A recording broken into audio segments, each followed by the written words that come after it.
আসসালামু আলাইকুম সুপ্রিয় শিক্ষার্থীরা, আশা করি তোমরা প্রত্যেকে ভালো আছো, সুস্থ আছো। বাংলা প্রথম পত্রের 100+ গুরুত্বপূর্ণ এমসিকিউ প্রশ্ন ব্যাখ্যা সহকারে পড়ানো হবে আজকের ক্লাসটিতে। এবং এই আজকের ক্লাসটি কাদের জন্য প্রযোজ্য? দেখতেই পাচ্ছ, এইচএসসি 26 অতি সন্নিকটে তোমাদের পরীক্ষা 27, এবং যারা ঢাকা সেন্ট্রাল ইউনিভার্সিটিতে পরীক্ষা দিবে তাদের জন্য সমানভাবে আজকের ক্লাসটি প্রযোজ্য। ভয়েস কি শুরুতে জানিয়ে দাও যে ভয়েস ক্লিয়ার আছে কিনা এবং কে কোন জেলা থেকে আমাদের আজকের এই ক্লাসটিতে যুক্ত হয়েছে।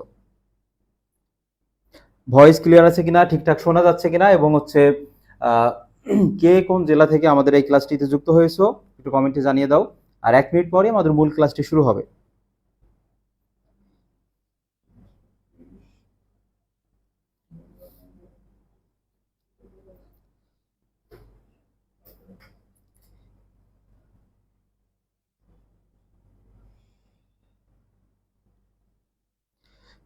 আজকের ক্লাসটিতে 12টি গদ্য এবং 12টি কবিতা, নাটক, উপন্যাস থেকে বাছাইকৃত প্রশ্নগুলো রাখা হয়েছে, যেখান থেকে যে কোনো প্রতিযোগিতামূলক পরীক্ষা সেটা একাডেমিক অ্যাডমিশনের শতভাগ কমন পাবে।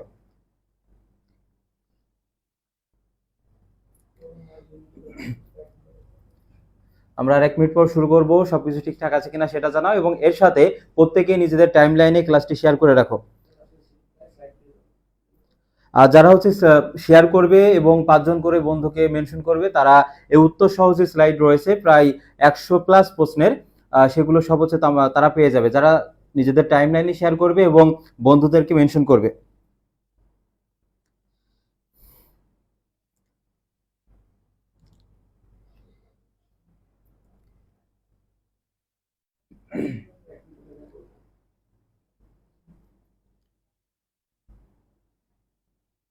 অনেকে সালাম জানিয়েছে, ওয়ালাইকুম আসসালাম। আমরা মূল ক্লাসটি শুরু করতে যাচ্ছি। আমাদের প্রথম প্রশ্নটি বাংলার নব্য লেখক দিগের প্রতি নিবেদন, এইখান থেকে নেওয়া হয়েছে। এটা শর্ট সিলেবাসে ছিল না, এটা ফুল সিলেবাস থেকে কিন্তু এই প্রশ্নটি নেওয়া হয়েছে। অর্থাৎ বাংলার নব্য লেখক দিগের প্রতি নিবেদন, বাংলাদেশের যে নতুন লেখক আছে তাদের প্রতি বঙ্কিমের কিছু নির্দেশনা আছে যে এগুলো ফলো করতে হবে, এবং যেগুলো ফলো করে পরবর্তীতে বিভিন্ন লেখালেখি লিখতে হবে আর কি। প্রথম প্রশ্নটি দেখো, বলেছে বাংলার নব্য লেখক দিগের প্রতি নিবেদন প্রবন্ধ। এটা হচ্ছে একটা প্রবন্ধ। প্রশ্নটা এমন আসতে পারে যে বাংলার নব্য লেখক দিগের প্রতি নিবেদন, এটা কি ছোট গল্প, উপন্যাস, নাকি নাটক, নাকি প্রবন্ধ? এটা হচ্ছে প্রবন্ধ।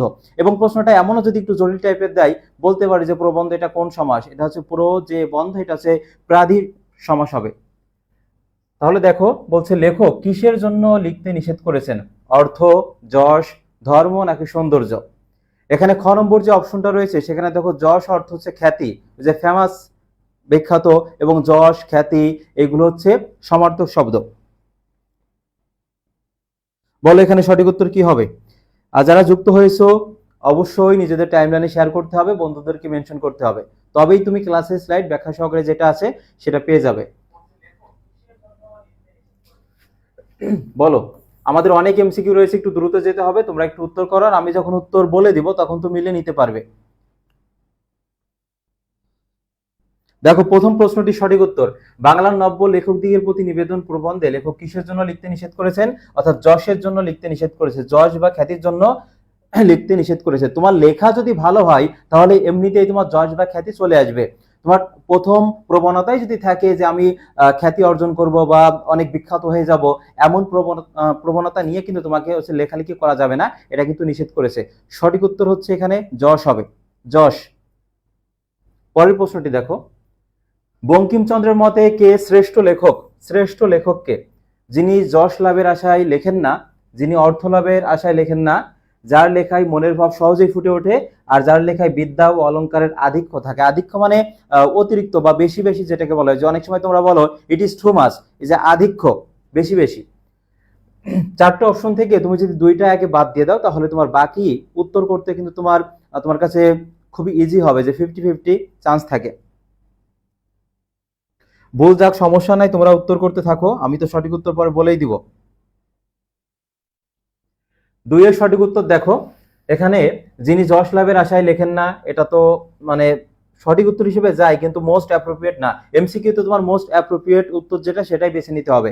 দেখো এখানে সঠিক উত্তর, যার লেখায় মনের ভাব সহজেই ফুটে ওঠে।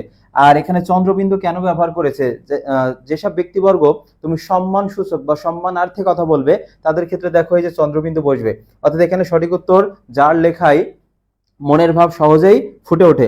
সঠিক উত্তর এখানে কি হবে, গ হবে, যার লেখায় সহজেই মনের ভাব ফুটে ওঠে। পরের প্রশ্নটি, ব্যাধি সংক্রামক স্বাস্থ্য নয়, এটা হচ্ছে 100% দিয়ে রাখছি, পরীক্ষার পরে কিন্তু আমি কমন দেখাবো।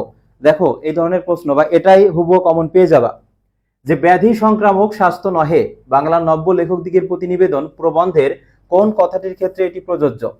অর্থাৎ তোমার পঠিত বাংলার নব্য লেখক দিগের প্রতিনিবেদন এই প্রবন্ধে এমন একটা লাইন আছে যার সাথে হচ্ছে এটা সামঞ্জস্যপূর্ণ বা সাদৃশ্যপূর্ণ। বলো কোনটা হবে।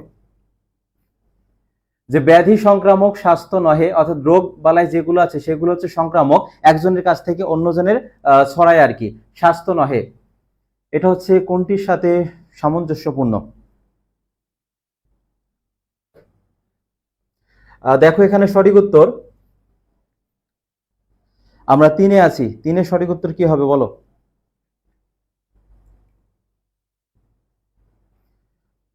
অর্থাৎ একটু মিলিয়ে নাও, সঠিক উত্তর হচ্ছে গ, অনুকরণে দোষগুলি অনুকৃত হয়, গুণগুলি না। অর্থাৎ তুমি যদি অনুকরণ করো, তোমার নিজের মধ্যে যে মেধা আছে বা পরিশ্রম দ্বারা তুমি হচ্ছে নতুন কিছু সৃষ্টি করতে পারবে, সৃজন করতে পারবে। কিন্তু তুমি যদি অন্যকে অনুকরণ করো বা ওই ব্যক্তি যা করছে আমাকে সেটাই করতে হবে না, তুমি তাকে অনুকরণ করবা না। অনুকরণ করলে হচ্ছে যে দোষগুলি আছে সেগুলো হচ্ছে অনুকৃত হয়, আর যে আসল গুণগুলো থাকে সে গুণগুলো কিন্তু হয় না। এখানে সঠিক উত্তর হচ্ছে 3-এর সি। পরের প্রশ্নটি, ভালো লেখক হতে গেলে পরিত্যাগ করতে হবে কি, একজন ভালো বা আদর্শ লেখকের কোন কোন গুণাবলী থাকতে হবে। বা তুমি কোনো কিছু একটা লিখবে, সেটা হতে পারে কোনো একটা বই বা হচ্ছে যাই হোক না কেন, লেখার আগে অবশ্যই তোমাকে ভাবনা চিন্তা করতে হবে এবং কারো কাছ থেকে সেটা অনুকরণ বা হুবহু কপি করা যাবে না। এখানে বলছে দেখো, ভালো লেখক হতে গেলে পরিত্যাগ করতে হবে, কোন কোন বিষয়বস্তুগুলো তোমাকে বাদ দিতে হবে, অ্যাভয়েড করে চলতে হবে, সেটা দেখো। অনুকরণ প্রিয়তা, হ্যাঁ এটা সঠিক উত্তর, আমরা নিই। যশ লাভের চেষ্টা, যশ মানে খ্যাতি, খ্যাতি লাভের চেষ্টা। তুমি লেখার আগেই যদি তুমি চাও যে আমি অনেক বিখ্যাত হয়ে যাব, তাহলে তোমার লেখাটা কিন্তু ভালো মানের হবে না আর কি। সেক্ষেত্রে এখানে দেখো কাউকে অনুকরণ করা যাবে না এবং একই সাথে যশ লাভের চেষ্টা এটাও থাকা যাবে না। অর্থাৎ এখানে সঠিক উত্তর। আর বস্তুনিষ্ঠতা, এটা হচ্ছে অবশ্যই থাকতে হবে, এটা তো পরিত্যাগ করা যাবে না। অর্থাৎ সঠিক উত্তর হচ্ছে এখানে 1 ও 2 হবে, ক হবে। সঠিক উত্তর 1 ও 2, ক।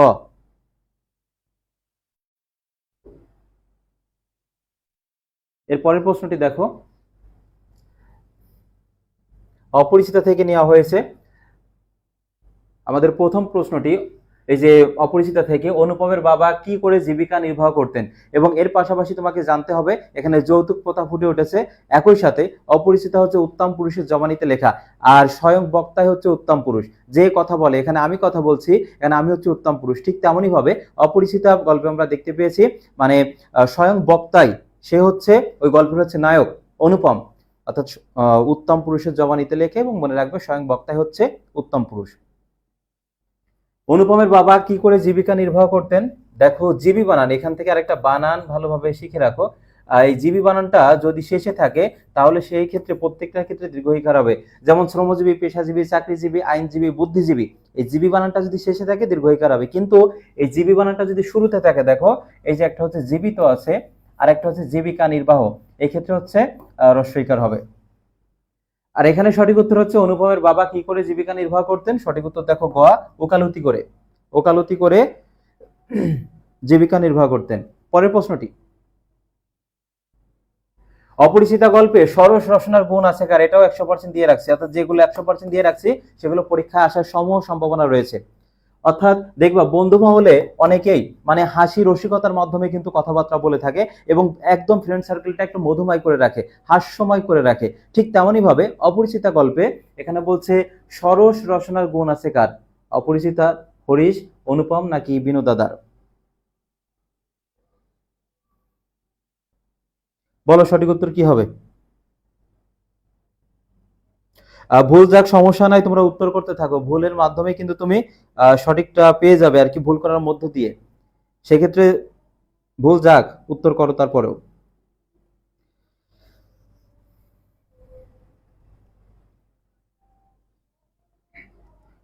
দেখো এখানে সঠিক উত্তরটা মিলিয়ে নাও। অপরিচিতা গল্পে সরস রসনার গুণ আছে হরিশের, এবং এর পাশাপাশি আরো যেটা তোমাকে জানতে হবে, অপরিচিতা গল্পে কার ভাষাটা অত্যন্ত আর্ট ছিল, এটা হচ্ছে বিনোদাদার।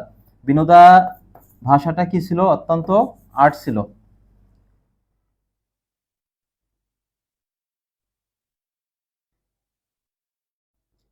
8 নম্বর প্রশ্নটি দেখো, অপরিচিতা গল্পে উল্লিখিত ফল্গু নদীর বৈশিষ্ট্য কি? ফল্গু এই নদীটির বৈশিষ্ট্য কি? এটা শব্দ অর্থেও আসতে পারে, মানে শব্দার্থ থেকে এই প্রশ্নটি ক নম্বরে আসতে পারে, সৃজনশীল প্রশ্নটি কতে। দেখো, ফল্গু নদীর বৈশিষ্ট্য অন্তঃসলিলা, খরস্রোতা, জোয়ার ভাটাইন নাকি দ্বীপ বেষ্টিত। অন্তঃসলিলা বিষয়টা দেখো, উপরে হচ্ছে জল, উপরে হচ্ছে বালু থাকবে, আর নিচে হচ্ছে পানি প্রবহমান থাকবে। তুমি যদি ওই জলটা গ্রহণ করতে চাও, তাহলে তোমাকে বালুর স্তরটা সরিয়ে তারপর জলটা নিতে হবে। ঠিক তেমনই ভাবে অপরিচিতা গল্পে মামা ছিল হচ্ছে প্রধান অভিভাবকের ভূমিকায় ছিল। যদি কোনো সিদ্ধান্ত নিতে হয় তাহলে মামার মধ্য দিয়ে সিদ্ধান্ত নিতে হবে। তাহলে অন্তঃসলিলা বিষয়টা বোঝা গেছে, উপরে বালুর স্তর থাকবে, নিচে পানি প্রবহমান থাকবে। তুমি যদি পানি নিতে চাও, তাহলে তোমার বালুর স্তরটা সরিয়ে তারপর পানি নিতে হবে। ঠিক তেমনই ভাবে অপরিচিতা গল্পে যদি অনুপমের বাসায় কোনো সিদ্ধান্ত নিতে হয়, তাহলে মামার কাছ থেকে অনুমতি নিয়ে বা মামার মাধ্যমে কিন্তু সিদ্ধান্তটা নিতে হবে। এক্ষেত্রে সাদৃশ্যপূর্ণ আছে। সঠিক উত্তর এখানে কি হবে? অন্তঃসলিলা হবে, অন্তঃসলিলা। আর সলিল হচ্ছে পানি এর সমার্থক শব্দ।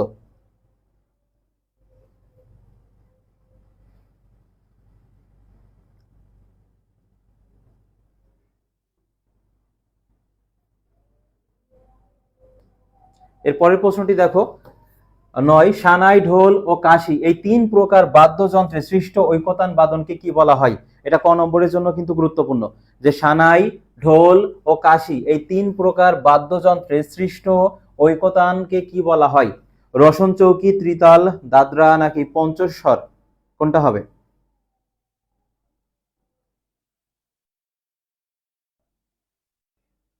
সানাই, ঢোল ও কাশির এই সৃষ্ট, এবং বানানটা দেখো এখানে, এখানে হচ্ছে ঢোল তবলাও থাকতে পারে। তিনটা এখানে বাদ্যযন্ত্র হচ্ছে তিনটা, একটা হচ্ছে সানাই, একটা হচ্ছে ঢোল, একটা হচ্ছে কাশি। এই 3 প্রকার বাদ্যযন্ত্রের সৃষ্ট ঐকতান বাদনকে কি বলা হয়? সেটি হচ্ছে রসন চৌকি। রসন চৌকি। এগুলো সহজ প্রশ্ন, আমি একটু দ্রুত যাচ্ছি কারণ আমাদের অনেক প্রশ্ন পড়াইতে হবে। দেখো, অপরিচিতা গল্পে কার ভাষাটা অত্যন্ত আর্ট? অনেকে দেখবা ভাষাটা মানে শ্রুতি মধুর হয়ে থাকে, শুনতে মানে শুনতে চাইলে মানে কে একজন কথা বলছে এতটা সুন্দর, শুনতে ইচ্ছা করে। ঠিক তেমনই ভাবে অপরিচিতা গল্পে এমন একটা চরিত্র ছিল যার ভাষাটা অত্যন্ত আর্ট, শ্রুতি মধুর। কে সে? শম্ভুনাথ বাবু, হরিশ, বিনু দাদান নাকি কল্যাণী? কল্যাণী তো এখানে আসবে না, শম্ভুনাথ বাবু আসবে না। তাহলে দেখো 4টা থেকে 2টাই বাদ দিয়ে দিয়েছো, আর বাকি যে 2টা আছে এই 2টা থেকে তুমি মানে তোমার যদি পড়া থাকে অ্যাটলিস্ট তুমি হচ্ছে 50-50 চান্স থাকে যে এটা সঠিক উত্তর হবে। দেখো এখানে হরিশ যে আছে, হরিশ হচ্ছে সরস রসনার গুণ আছে, তার সরস রসনার গুণ আছে। আর বিনোদা যে, সে বিনোদার ভাষাটা হচ্ছে অত্যন্ত আর্ট, শ্রুতি মধুর। সঠিক উত্তর হচ্ছে এখানে গ।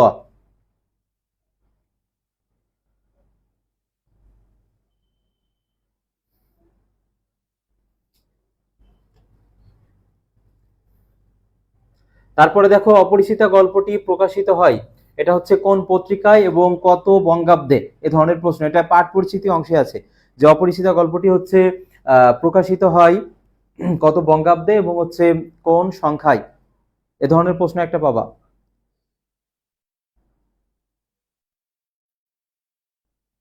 না, শম্ভুনাথ বাবুর কথা আর্ট ছিল না, এটা হচ্ছে বিনোদার ভাষাটা অত্যন্ত আর্ট ছিল। মূল বইটা ভালোভাবে দেখবা, বিনোদার ভাষা অত্যন্ত আর্ট। আর এখানে অপরিচিত গল্পটি প্রকাশিত হয়, সঠিক উত্তর হচ্ছে সবুজ পত্র, এবং 1321 বঙ্গাব্দ। রবি ঠাকুর, বিশেষ করে রবি ঠাকুর, কাজী নজরুল ইসলাম, সুকান্ত ভট্টাচার্য, ইনাদের জন্ম, মৃত্যু এবং সাহিত্যকর্ম থেকে প্রশ্ন আসবে। যেমন প্রশ্ন আসতে পারে শেষের কবিতা, এটা হচ্ছে কোন ধরনের সাহিত্যকর্ম? শেষের কবিতা, 4 অধ্যায়, মালঞ্চ, চতুরঙ্গ, ঘরে বাইরে, এগুলো হচ্ছে রবি ঠাকুরের উপন্যাস।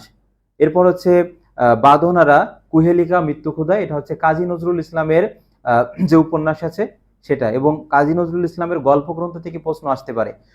ব্যথার দান, রিক্তের বেদন, শিউলিমালা, ব্যথার দান, রিক্তের বেদন, শিউলিমালা, এখান থেকে প্রশ্ন আসবেই, যে 3টা বললাম, ব্যথার দান, রিক্তের বেদন, শিউলিমালা, পদ্মগোকরা, এটা হচ্ছে কাজী নজরুল ইসলামের গল্পগ্রন্থ।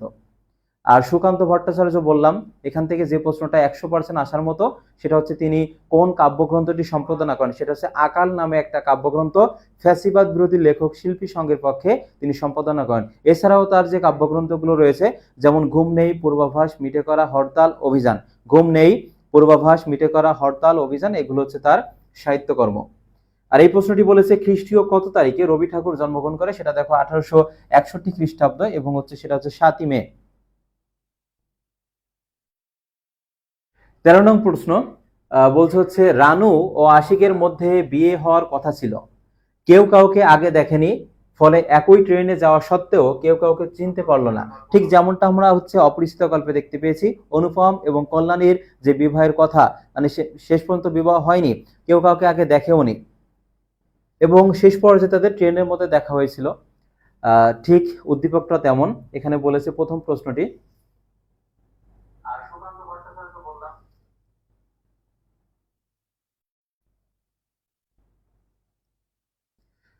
দেখো প্রথম উদ্দীপক থেকে প্রশ্নটি, যে উদ্দীপকের চরিত্রের সঙ্গে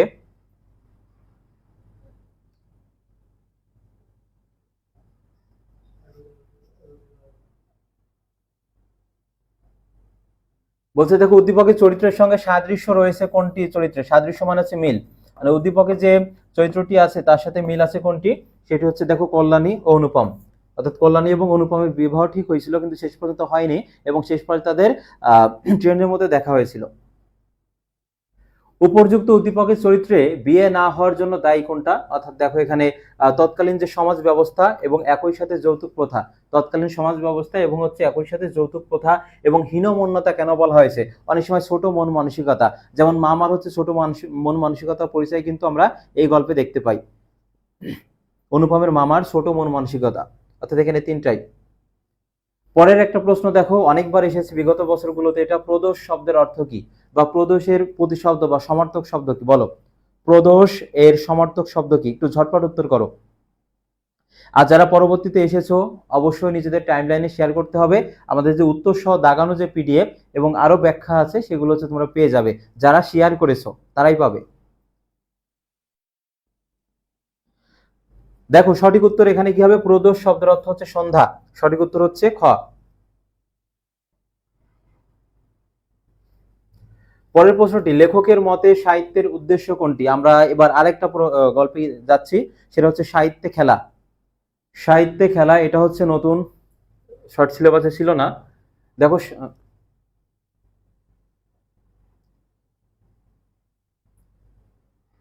16 নম্বর প্রশ্নটি,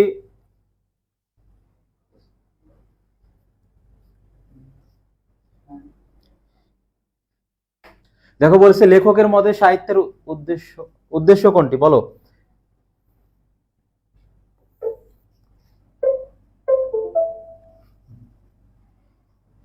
লেখকের মতে সাহিত্যের উদ্দেশ্য কোনটি? সমাজের মনোরঞ্জন করা, অন্যের মনের অভাব পূর্ণ করা, মানুষের মনকে জাগানো, আর একটা রয়েছে মনকে বিশ্বের খবর জানানো। সাহিত্যের উদ্দেশ্য কখনো কাউকে ব্যক্তিগতভাবে মনোরঞ্জন করা বা কাউকে আনন্দ দেওয়া, এটা কিন্তু সাহিত্যের উদ্দেশ্য না। অর্থাৎ এখানে সঠিক উত্তর হবে মানুষের মনকে জাগানো। সাহিত্যের উদ্দেশ্য হচ্ছে মানুষের মনকে জাগানো। সঠিক উত্তর হচ্ছে এখানে সি হবে, অর্থাৎ গ। এরপরে, সাহিত্য স্বধর্মচ্যুত হয় কখন? অর্থাৎ সাহিত্যে যে নিজস্ব একটা ধর্ম আছে, মনে রাখবা, যখন দ্বন্দ্ব থাকবে তখন তার অর্থ হবে সাথে, আর যখন দ্বন্দ্ব শয় ব ফলা থাকবে তখন তার অর্থ হবে নিজ বা মাইসেলফ।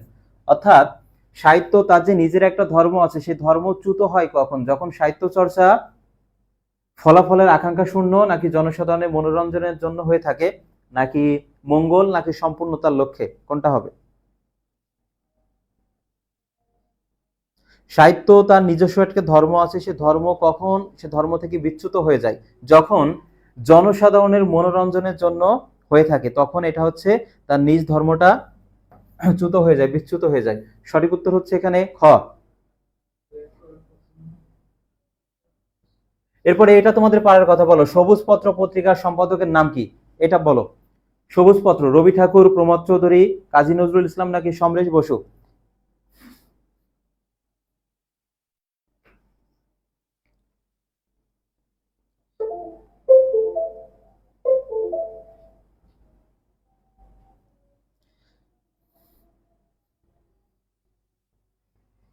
সবুজ পত্র পত্রিকার সম্পাদকের নাম কি বলো?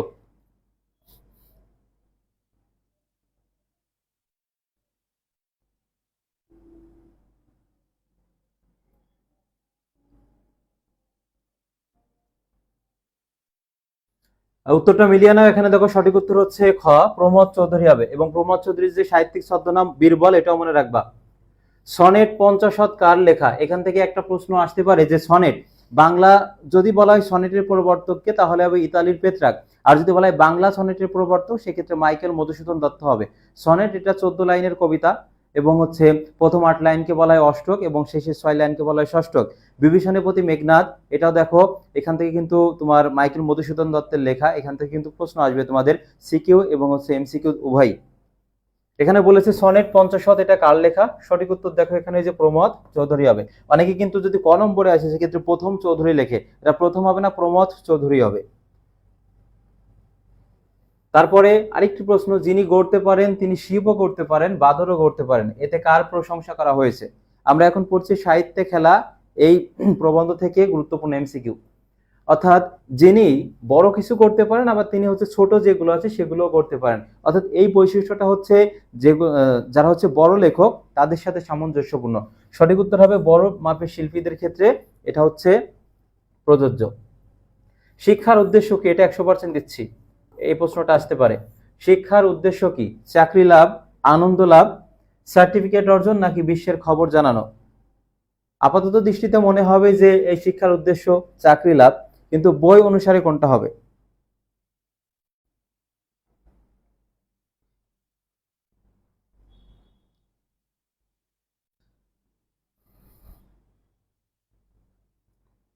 বলো শিক্ষার উদ্দেশ্য কোনটি?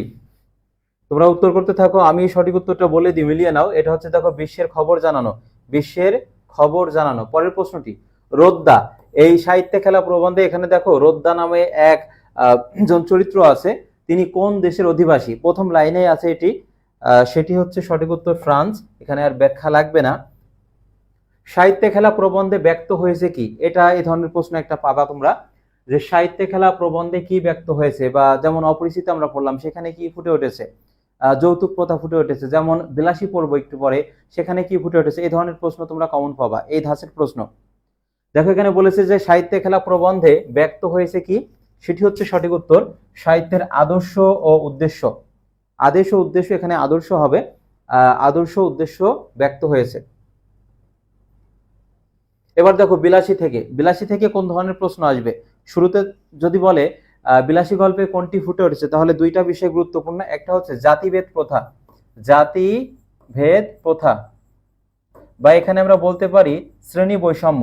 অর্থাৎ হিন্দু ধর্মে যে 4টা স্তর আছে, ব্রাহ্মণ আছে, তারপর আছে বৈশ্য আছে, শূদ্র আছে, ক্ষত্রিয় আছে। অর্থাৎ নিচু জাতের কারো কাছ থেকে উঁচু জাতের কেউ খাবার গ্রহণ করতে পারবে না, যদি খাবার গ্রহণ করে সেটাকে বলা হয় অর্ণপাপ, এবং এই অর্ণপাপের কোনো প্রায়শ্চিত্ত নাই, যেটা আমরা দেখতে পেয়েছি মৃত্যুঞ্জয় এবং বিলাসীর মধ্যে। তাহলে প্রথম প্রশ্ন সঠিক উত্তর হিসেবে থাকতে পারে যে বিলাসী গল্পে কোনটি ফুটে উঠেছে, সেটা হবে জাতিভেদ প্রথা বা শ্রেণী বৈষম্য। আরেকটা প্রশ্ন আসে যে এই গল্পে কোনটি হচ্ছে বিশেষভাবে ফুটে উঠেছে, বা ইহা একটা শক্তি, অর্থাৎ সেটি হচ্ছে ভালোবাসা। মৃত্যুঞ্জয় ও বিলাসীর মধ্যে পরস্পর যে হচ্ছে গভীর একটা ভালোবাসা ছিল, সেটা কিন্তু ফুটে উঠেছে এই গল্পে। আরেক ক্যাটাগরি প্রশ্ন আসতে পারে এখান থেকে, যে কোনটি কার উক্তি, এই ধরনের প্রশ্নটা বেশি আসে। যেমন এখানে বলেছে ঘন জঙ্গলের পথ একটু দেখে পা ফেলে যে, উক্তিটি কার? ন্যাড়া, বিলাসী, মৃত্যুঞ্জয়, নাকি খুড়া?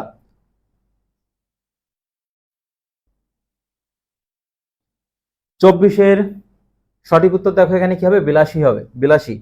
এর পরের প্রশ্নটি দেখো, ইহা আরেকটি শক্তি, উক্তিটিতে কোন শক্তির কথা বলা হয়েছে? অর্থাৎ একটু আগেই যেটা বললাম, অর্থাৎ তাদের প্রেমটা ছিল অত্যন্ত গাঢ় ছিল। আর বর্তমানে যে প্রেম হয় এটা দেখো মানে শেষ পর্যন্ত মানে পূর্ণতা লাভ করে না, কিন্তু বিলাসীর মানে আমরা বিলাসী গল্পে দেখতে পেয়েছি মৃত্যুঞ্জয় মারা যাওয়ার পর বিলাসী 7 দিন পর আত্মহত্যা করেছিল, বিষ পানে আত্মহত্যা করেছিল।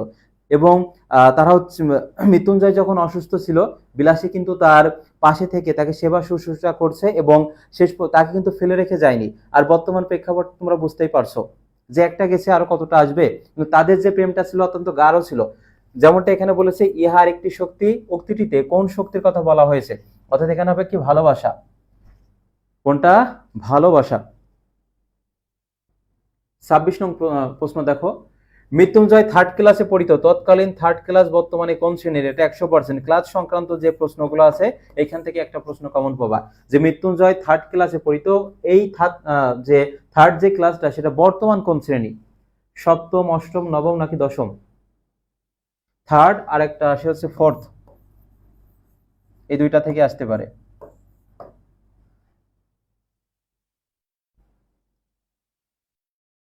দেখো তৎকালীন যেটা থার্ড ক্লাস ছিল বর্তমানে সেটা হচ্ছে অষ্টম শ্রেণী, আর তৎকালীন যেটা হচ্ছে ফোর্থ ছিল বর্তমান সেটা হচ্ছে সপ্তম শ্রেণী, এই দুইটা মনে রাখবা।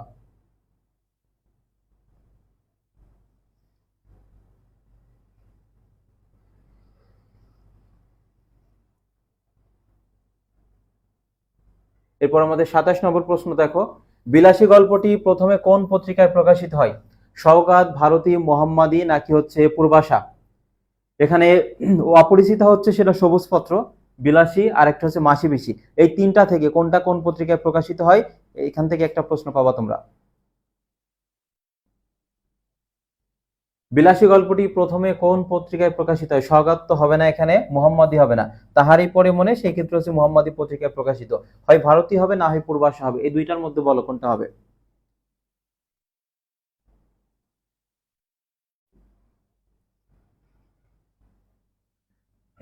এটা একটু মিলিয়ে নাও, সঠিক উত্তর হচ্ছে ভারতী পত্রিকা, ভারতী পত্রিকা। পরের প্রশ্নটি, ঠিক যেন ফুলদানিতে জল দিয়া ভিজায় রাখা হইয়াছে, এখানে কার কথা বলা হয়েছে? এবং এই প্রশ্নটি অনুধাবনমূলক প্রশ্নেও আসতে পারে। এই বাক্যটা দিয়ে তোমাকে বলতে পারে যে এটা ব্যাখ্যা করো। ঠিক যেন ফুলদানিতে জল দিয়া ভিজায়া রাখা হয়েছে, এখানে হচ্ছে কার কথা বলা হয়েছে? অর্থাৎ মৃত্যুঞ্জয় যখন অসুস্থ ছিল, বিলাসী রাত জেগে তাকে সেবা করেছে এবং রাত দিন 24 ঘন্টা তার পাশে থেকেছে, তেমন ভাবে ঘুম হয়নি, কঠোর পরিশ্রম করতে হয়েছে। অর্থাৎ তার যেমন একটা ফুলদানিতে জল দিয়ে একটা ফুলকে যদি ভিজিয়ে রাখা হয়, শেষ পর্যায়ে সে ফুলটা কিন্তু এরকম সতেজ থাকবে না। ঠিক যেমনটা বিলাসী হচ্ছে সারা রাত পরিশ্রম করে তাকে সেবা করেছে, তার শারীরিক মানে যে স্বাস্থ্যের দিকে তেমন নজর রাখেনি। অর্থাৎ এই ফুলের সাথে যে ফুলদানিতে ভিজিয়ে রাখা ফুল এবং বিলাসীর যে স্বাস্থ্যের শারীরিক অবনতি ঘটেছে সেটা বলা হয়েছে। অর্থাৎ কার সাথে এটা সাদৃশ্যপূর্ণ? সঠিক উত্তর হবে বিলাসী। একলা যেতে ভয় করবে না তো, এই উক্তিটি কার? এই যে এই দুইটা উক্তি পড়াইলাম, আরো কয়েকটা উক্তি আছে সামনে আছে, আসবে, এখান থেকে তোমরা একটা কমন পাবা, হুবহু কমন পাবা, যে একলা যেতে ভয় করবে না তো, আর একটা ছিল হচ্ছে গেল গেল গ্রামটা এবার রসাতলে গেল, এই ধরনের। অর্থাৎ কোনটি কার উক্তি? আর নাটক থেকে যদি 10টা প্রশ্ন আসে, বিশ্লেষণ করলে দেখা গিয়েছে যে 10টা প্রশ্নের মধ্যে 8টায় থাকে কোনটি কার উক্তি।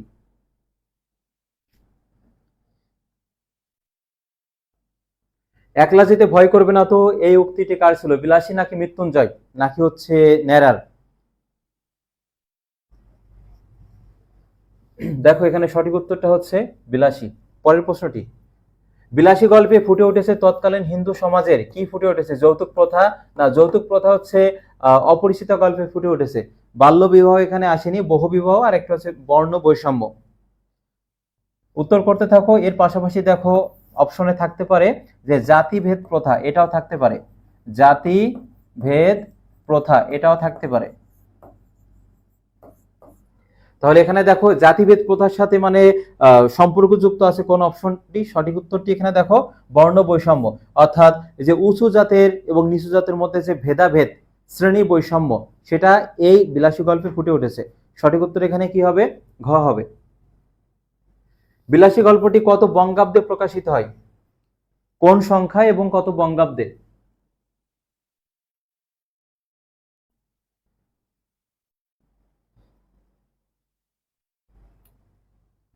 তেরোশো চব্বিশ, 1325 নাকি 1222 বঙ্গাব্দ?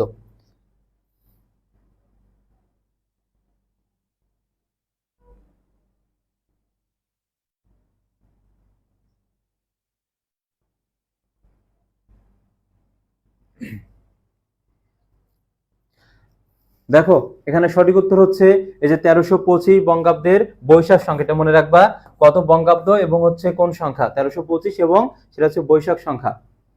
বিলাসী গল্পে ব্যবহৃত ধুসুনি শব্দের অর্থ কি? এটা শব্দার্থ থেকে নেওয়া হয়েছে। এখান থেকে সময় নিচ্ছি না, তোমরা একটু মিলিয়ে নিও। এটা হচ্ছে বাঁশের ঝুড়ি হবে। কি হবে? বাঁশের ঝুড়ি। এর পাশাপাশি দেখবা শব্দার্থে আছে সত্যযুগ আর একটা আছে কলিযুগ। এই দুইখান থেকে কিন্তু প্রশ্ন আসতে পারে।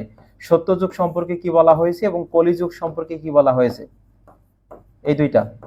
সত্যযুগ আর কলিযুগ সম্পর্কে কি বলা হয়েছে এই বিলাসী গল্পে। এই যে বলতে না বলতে দেখো, সত্যযুগ বলতে হিন্দু পুরাণে বর্ণিত কোন যুগকে বোঝায়? প্রথম, দ্বিতীয়, তৃতীয় নাকি চতুর্থ? সত্যযুগ আর একটা আছে কলিযুগ, যেখানে হচ্ছে অধর্মের বা হানাহানির অনেক মানে বেড়ে গিয়েছিল। আর একটা হচ্ছে যুগের কথা বলা হচ্ছে, সেটা হচ্ছে অত্যন্ত ভালো যুগ। দুইটা যুগের কথা বলা হয়েছে এই গল্পটিতে। তোমরা একটু নাম্বারিং দিয়ে উত্তর করবা। 33, এখানে দেখো সত্যযুগ, যেই যুগে অর্থাৎ যে বর্ণিত যুগগুলো আছে তার প্রথম যুগকে বলা হয় সত্যযুগ। আরেকটা আছে কলিযুগ আছে, শব্দার্থে আছে, এটা দেখে নিও। অর্ধাঙ্গী, অর্ধাঙ্গী এটা হচ্ছে স্ত্রীদেরকে বুঝিয়েছে, অর্থাৎ নারী জাতিদেরকে বুঝিয়েছে। অর্ধাঙ্গী প্রবন্ধে নাকের দড়ি শব্দের অর্থ কি? এবং এই অর্ধাঙ্গী এটা কে লিখেছে? এটা হচ্ছে বেগম রোকেয়া সাখাওয়াত হোসেনের লেখা। তিনি রংপুর জেলার পায়রাবন্ধ গ্রামে জন্মগ্রহণ করে এবং 1880 সাল 1932 সালে মৃত্যুবরণ করে এবং একই তারিখে জন্মগ্রহণ, একই তারিখে মৃত্যুবরণ, সেটি হচ্ছে 9 ডিসেম্বর। এবং তার যে সাহিত্যকর্মগুলো আছে এখান থেকে প্রশ্ন আসে, যেমন মতিচুর, সুলতানার স্বপ্ন, পদ্মরাগ এবং অবরোধবাসিনী। মতিচুর, সুলতানার স্বপ্ন, পদ্মরাগ, অবরোধবাসিনী, এগুলো হচ্ছে বেগম রোকেয়া সাখাওয়াত হোসেনের। এখানে এই যে নাকের দড়ি শব্দের দ্বারা বুঝিয়েছে নত জানু ও বাধ্য করার অস্ত্র। নত জানু মানে মাথা নিচু করা এবং বাধ্য করার অস্ত্র হচ্ছে এই যে নাকের দড়ি।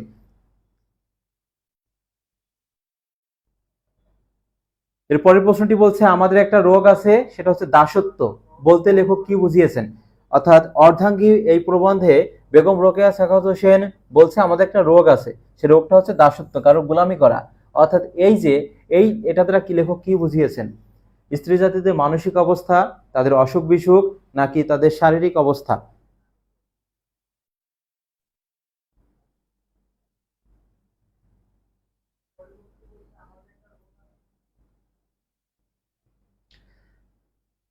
দেখো এখানে মানসিক, তারপর হচ্ছে স্ত্রী জাতির অলসতা, অসুখ বিসুখ, আর একটা রয়েছে শারীরিক অবস্থা। বলো কোনটা হবে?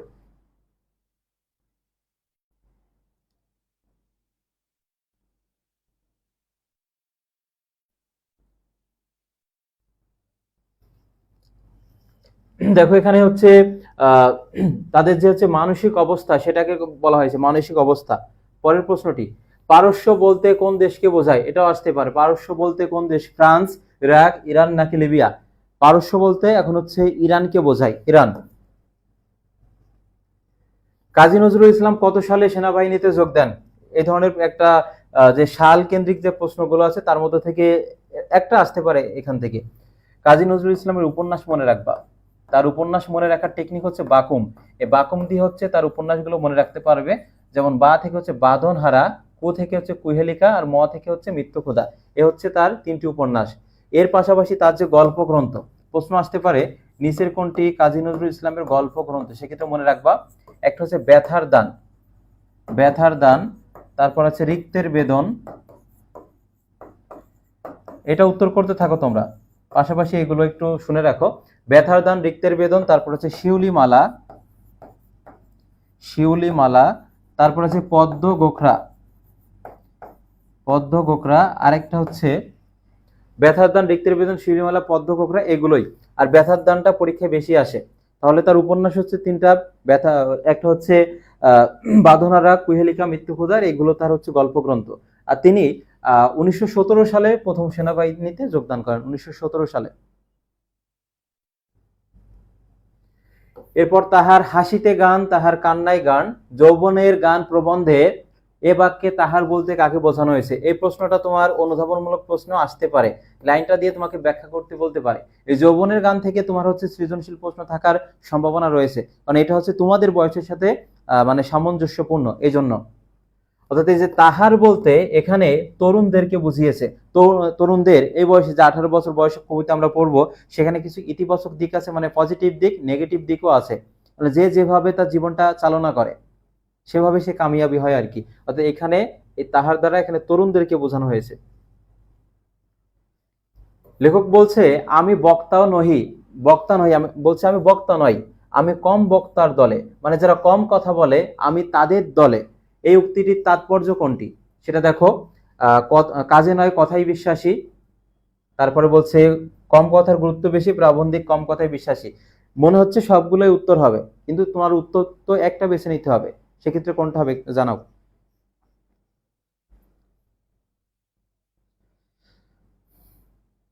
ক্লাসের পিডিএফ পেতে হলে, উত্তর সহ পিডিএফ পেতে হলে অবশ্যই তোমাকে শেয়ার করতে হবে নিজের টাইমলাইনে।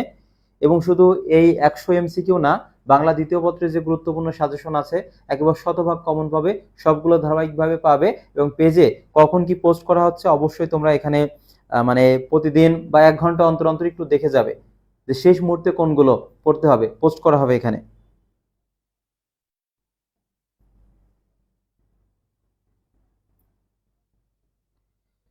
39 এখানে সঠিক উত্তর দেখো, যে কথাই নয় কাজে বিশ্বাসী। কি হবে? কথাই নয় কাজে বিশ্বাসী। যৌবনের গান প্রবন্ধে কোন কোন নদীর নাম উল্লেখ আছে? ঠিক তেমনি ভাবে তোমাদের নেকলেস গল্প যেটা আছে, যেটা উচ্চভিলাষী প্রমাণ করে, মানে সামর্থ্য যতটুকু নাই তার বাইরে গিয়ে কোনো কিছু প্রত্যাশা করা, সেইখানে নেকলেস গল্প কিন্তু একটা নদীর নাম আছে। আর এখানেও বলছে যে যৌবনের গান প্রবন্ধে কোন কোন নদীর নাম আছে, পদ্মা, ভাগীরথী। আর তোমাদের যে নাটক আছে এখান থেকে কিন্তু একটা নদীর নাম আছে, সেটা হচ্ছে ভাগীরথী।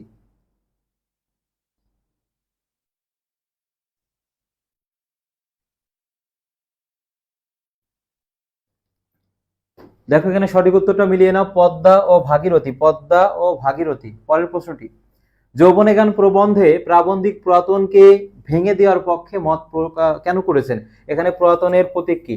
অর্থাৎ পুরাতন যে আছে, যেমন পহেলা বৈশাখ, পুরাতন সবকিছুকে কি করে পিছনে ফেলে সামনের দিকে নব উদ্যমে ধাবিত হয়। ঠিক তেমনি ভাবে এই যৌবনের গান প্রবন্ধে লেখক বলছেন পুরাতন যত কিছু আছে, যত মিথ্যা আছে, যত ভণ্ডামি আছে, সেগুলোকে একদম পিছনে ফেলে সামনের দিকে ধাবিত হতে হবে। অর্থাৎ সেই পুরাতন গুলো কোনগুলো সেটা দেখো, মিথ্যা, তারপর দেখো এখানে জীর্ণ, কুসংস্কার। অর্থাৎ আমাদের সমাজ ব্যবস্থায় কিছু কুসংস্কার আছে, সেগুলো একেবারে পরিত্যাগ করে সামনের দিকে আধুনিকতার ছোঁয়ায় পৌঁছাতে হবে।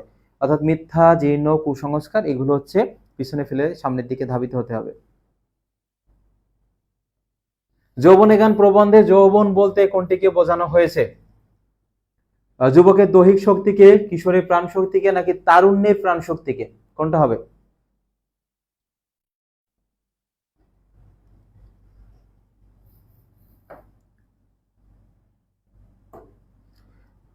সঠিক উত্তরটা দেখো এখানে গ, তারুণ্যের প্রাণ শক্তি, তারুণ্যের প্রাণ শক্তিকে বোঝানো হয়েছে।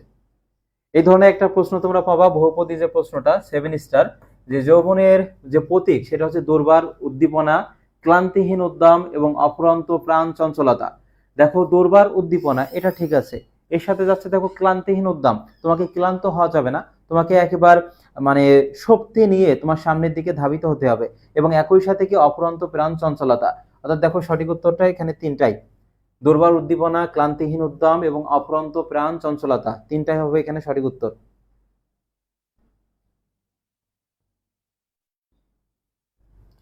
তারপর, কোন লেখকের শিক্ষা জীবনের অধিকাংশ সময় কেটেছে শান্তি নিকেতনে? বলো, কোন লেখকের জীবনের অধিকাংশ সময় শান্তি নিকেতনে তার সময়টা অতিবাহিত করেছেন তিনি? কোনটা?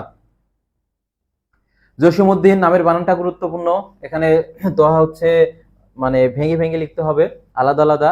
সৈয়দ মুস্তফা আলী, ফররুক আহমদ এবং বেগম রোকেয়া সাকাত হোসেন। বেগম রোকেয়া তো হবে না এখানে, জসিমউদ্দিন কেন হবে না, এবং তাকে পল্লী কবি বলে বলা হয়, পল্লী কবি বলা হয়। জসিমউদ্দিনকে এটা মনে রাখবা। অনেকেই এই প্রশ্নটা পারবা না, আমি একটু উত্তর করে দিচ্ছি, দেখো সৈয়দ মুস্তফা আলী হবে, সৈয়দ মুস্তফা আলী। চাচা কাহিনী কার লেখা? আসতেই পারে, কোনো বোর্ডে তোমরা এটা পেয়ে যাবে, এবং অভিন্ন প্রশ্নপত্রে হইলেও এই ধরনের প্রশ্ন একটা তোমরা পাবে সাহিত্যকর্ম থেকে। দেখো চাচা কাহিনী কার লেখা, এটাও কি হবে? সৈয়দ মুস্তফা আলী, সৈয়দ মুস্তফা আলী।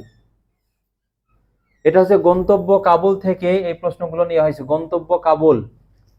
সিলওয়ার বানাতে 5.5 গজ কাপড় লাগে কোথায়? দিল্লি, জলন্ধর, তারপরে লালমুসা, আর একটা হচ্ছে লাহোর। কোথায়? সিলওয়ার বানানোর যে কাপড়ের কথা বলা হয়েছে গন্তব্য কাবুল, গন্তব্য কাবুলে, সেখানে দেখো এই যে 5 গজ কাপড় লাগে হচ্ছে, সেটা দেখা হয়েছে লাহোরে। কোথায়? লাহোরে। গন্তব্য কাবুল ভ্রমণ কাহিনীতে লেখককে আহার দিয়ে গেল কে? আহার, যে খাবার দিয়ে গিয়েছিল কে? এই গন্তব্য কাবুল ভ্রমণ কাহিনী। এটা কিন্তু কোনো প্রবন্ধ ছিল না, উপন্যাস ছিল না। এই গন্তব্য কাবুল এটা ছিল একটা ভ্রমণ কাহিনী। সেই ভ্রমণের সময় যে অভিজ্ঞতা সঞ্চার হয়েছে সেগুলো নিয়ে এখানে লেখা হয়েছে এবং সৈয়দ মুস্তফা লিখেছেন। এই লেখককে খাবার দিয়ে গিয়েছিল কে?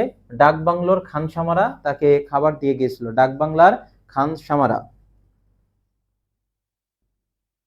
এবার দেখো মাসি পিসি গল্প থেকে। এখানে দেখা যাচ্ছে পুরুষতান্ত্রিক সমাজে নারীর যে অবমাননা এবং বিরূপ পরিবেশ থেকে যে মাসি পিসির যে বুদ্ধিদীপ্ত এবং সাহসী যে বৈশিষ্ট্য, সেটা কিন্তু এই মাসি পিসি গল্পে ফুটে উঠেছে। আল্লাদিকে রক্ষার জন্য তাদের যে একটা সাহসী এবং বুদ্ধিদীপ্ত বৈশিষ্ট্য। কানাইয়ের সাথে গোকুলের কতজন পেয়াদা এসেছিলেন? কানাইয়ের সাথে গোকুলের কতজন পেয়াদা এসেছিলেন?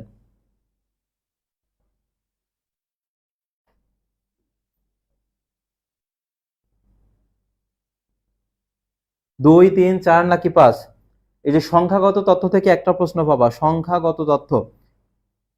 কানাইয়ের সাথে গোকুলের কতজন পেয়াদা এসেছিলেন?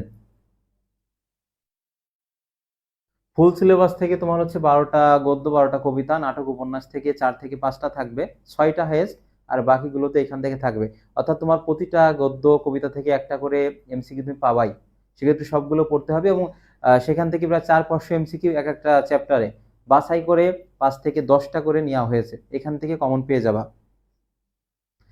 দেখো 3জন ছিল, পেয়াদা ছিল 3জন। মানিক বন্দ্যোপাধ্যায় কত খ্রিস্টাব্দে জন্মগ্রহণ করে এবং তার যে সাহিত্য কর্মগুলো রয়েছে, যেমন পুতুল নাচের ইতিকথা, পদ্মা নদীর মাঝি, এইখান থেকে প্রশ্নগুলো আসে। তিনি জন্মগ্রহণ করে, এখানে ব্যাখ্যা লাগবে না, 1908 সালে, 1908 সালে জন্মগ্রহণ করে। এবং তার যে পিতৃপ্রদত্ত নাম, দেখো মানিক বন্দ্যোপাধ্যায়ের পিতৃপ্রদত্ত নাম হচ্ছে প্রবোধ কুমার বন্দ্যোপাধ্যায়, এবং বানানটা দেখবে এখানে জ ফলা আছে, প্রবোধ কুমার বন্দ্যোপাধ্যায়। এই প্রশ্নটার উত্তর তোমরা বলো। পুরুষতন্ত্রের অমানবিকতার স্ফুরণ ঘটেছে কোন গল্পে? মাসি পিসি, অপরিচিতা, বিলাসী নাকি রেইনকোট? রেইনকোট এখানে তো হবে না। রেইনকোট এখানে মুক্তিযুদ্ধের চেতনা এখানে ফুটে উঠেছে। বিলাসী, অপরিচিতা এখানে তো যৌতুক প্রথা। পুরুষতন্ত্রের অমানবিকতা এখানে নাই। তাহলে আমরা দেখো 4টা থেকে 2টা বাদ দিয়ে দিয়েছি। আর বিলাসী এখানে তো কি ফুটে উঠেছে? জাতিভেদ প্রথা বা শ্রেণী বৈষম্য, এটাও তাহলে হবে না। বাকি থাকে কোনটা? মাসি পিসি। হ্যাঁ, মাসি পিসি এই গল্পে পুরুষতন্ত্রের অমানবিকতার স্ফুরণ ঘটেছে, যেটা হচ্ছে বিভিন্ন বিরূপ পরিবেশের সম্মুখীন তাদেরকে হতে হয়েছে মাসি এবং পিসিকে। শব্দার্থ থেকে বা ক নম্বরে এই প্রশ্নটা আসতে পারে যে সালতি কি? সেগুন কাঠের নির্মিত নৌকা, তাল কাঠ, গর্জন নাকি নারকেল কাঠ, কোনটা হবে?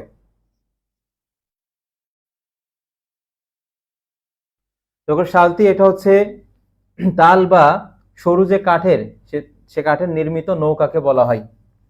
খ নম্বর। মাসি পিসি গল্পে পাতা শূন্য গাছটাতে কোন পাখির দল উড়ে এসে বসেছে?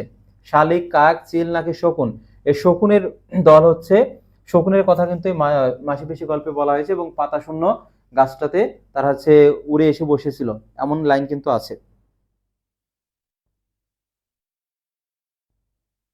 কপিল দাস মুর্মুর শেষ যে কাজ রয়েছে এই গল্পে, মূলত এই কপিল দাস মুর্মুর যে শেষ কাজ, এখানে সাঁওতালদের যে সংগ্রামী জীবন সেটা ফুটে উঠেছে, এটাই মূল কথা।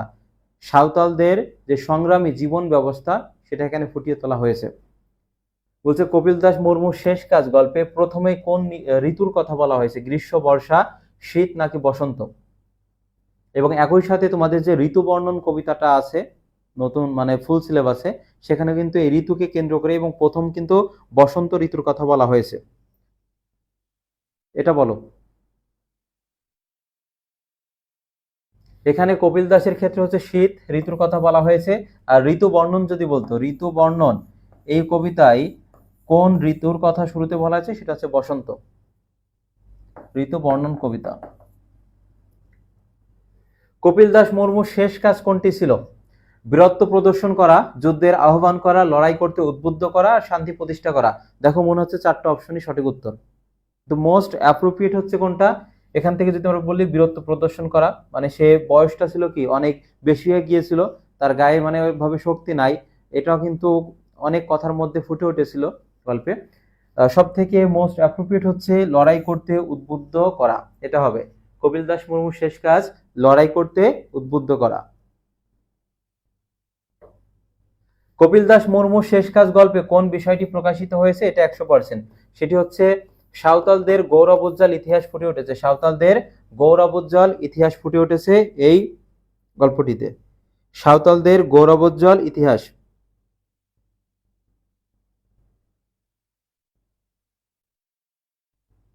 তারপরের প্রশ্নটি দেখো, নেকলেস যেখানে হচ্ছে উচ্চভিলাষিতা বা বিলাসিতার পরিণাম যে ভয়াবহ, সেটা হচ্ছে এই বিলাসী গল্পের মধ্যে ফুটে উঠেছে।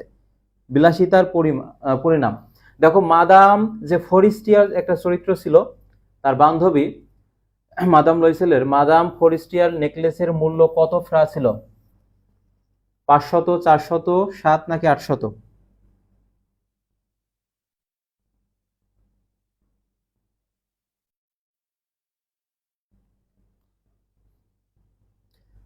মাদাম ফরিস্টিয়ারের যে নেকলেস ছিল, সেই নেকলেসের মূল্য কত ফ্রা ছিল?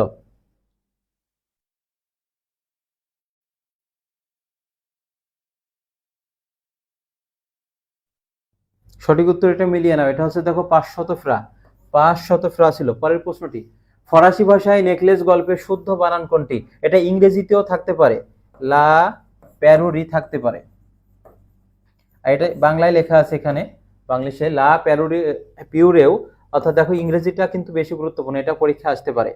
এগুলো তোমাদের হচ্ছে পাঠ পরিচিতি যেখানে আছে সেখানে এগুলো পাবা। নেকলেস গল্পে উল্লেখিত নদীটির নাম কি ছিল? যেমন আমরা একটু আগে পড়লাম যে নাটকে কোন নদীর নাম উল্লেখ আছে বা কোন নদীর তীরে পলাশীর যুদ্ধ সংঘটিত হয়েছিল? ভাগীরথী। আর এখানে বলা হয়েছে নেকলেস গল্পে উল্লেখিত নদীটির নাম কি ছিল? রাইন নদী, সিন, টেমস নাকি পটোম্যাক নদী?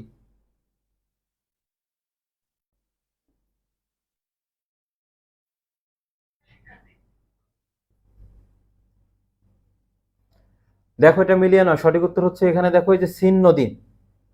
তারপরে, নেকলেস গল্পটি কেন বিপুল জনপ্রিয়তা লাভ করেছে? কারণ এই গল্পটির যে সমাপ্তিটা মানে শেষ অংশটা অত্যন্ত মানে হচ্ছে আকর্ষণীয় ছিল। তারা যে তার মাদাম লয়সেল তার বান্ধবীর কাছ থেকে যে গহনাটা নিয়েছিল, তার দাম ছিল হচ্ছে 500 ফ্রা।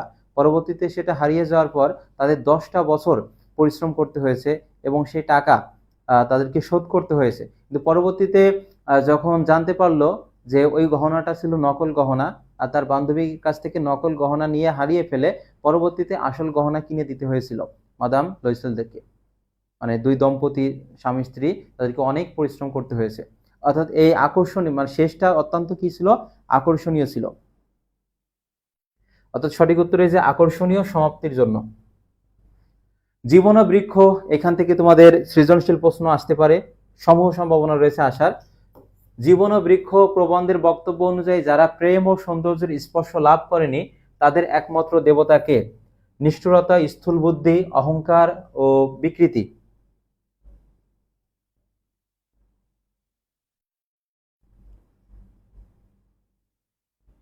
কোনটা হবে বলো? জীবন বৃক্ষ থেকে তোমরা এমসিকিউ পাবা, সৃজনশীলও পাবা।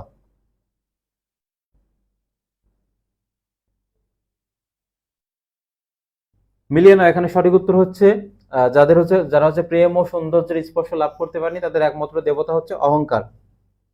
জীবন বৃক্ষ প্রবন্ধে রবি ঠাকুর নদীকে কিসের প্রতীক করতে চেয়েছেন? মনুষ্যত্ব, সৌন্দর্য, গতি নাকি সার্থকতা? জীবন বৃক্ষ প্রবন্ধে রবি ঠাকুর নদীকে কিসের প্রতীক করতে চেয়েছেন? অর্থাৎ নদী যেমন একটা গাছ, একেবারে অঙ্কুরোদ্গম থেকে তার ফুল ফল ফোটা তাকে অনেক ধকল সহ্য করতে হয়, ঠিক তেমনই ভাবে নদী, সমস্ত নদী অবশেষে কোথায় গিয়ে মানে পতিত হয়? সাগরে গিয়ে। এখানে তার অনেক চড়াই উতরাই পার করতে হয়। অর্থাৎ রবি ঠাকুর এই যে নদীকে মনুষ্যত্বের প্রতীক করতে চেয়েছেন, যে মানুষকে সাফল্য মণ্ডিত হতে হলে অনেক চড়াই উতরাই পার করে কষ্ট ত্যাগ তিতিক্ষা করে তাকে কিন্তু সফল হতে হয়। ঠিক তেমনই ভাবে নদীর ক্ষেত্রে যেমনটা, আর মানুষের সফল হওয়ার যে দিকটা, এই দুইটা একসাথে গেঁথে রেখেছেন বা সাদৃশ্যপূর্ণ আছে।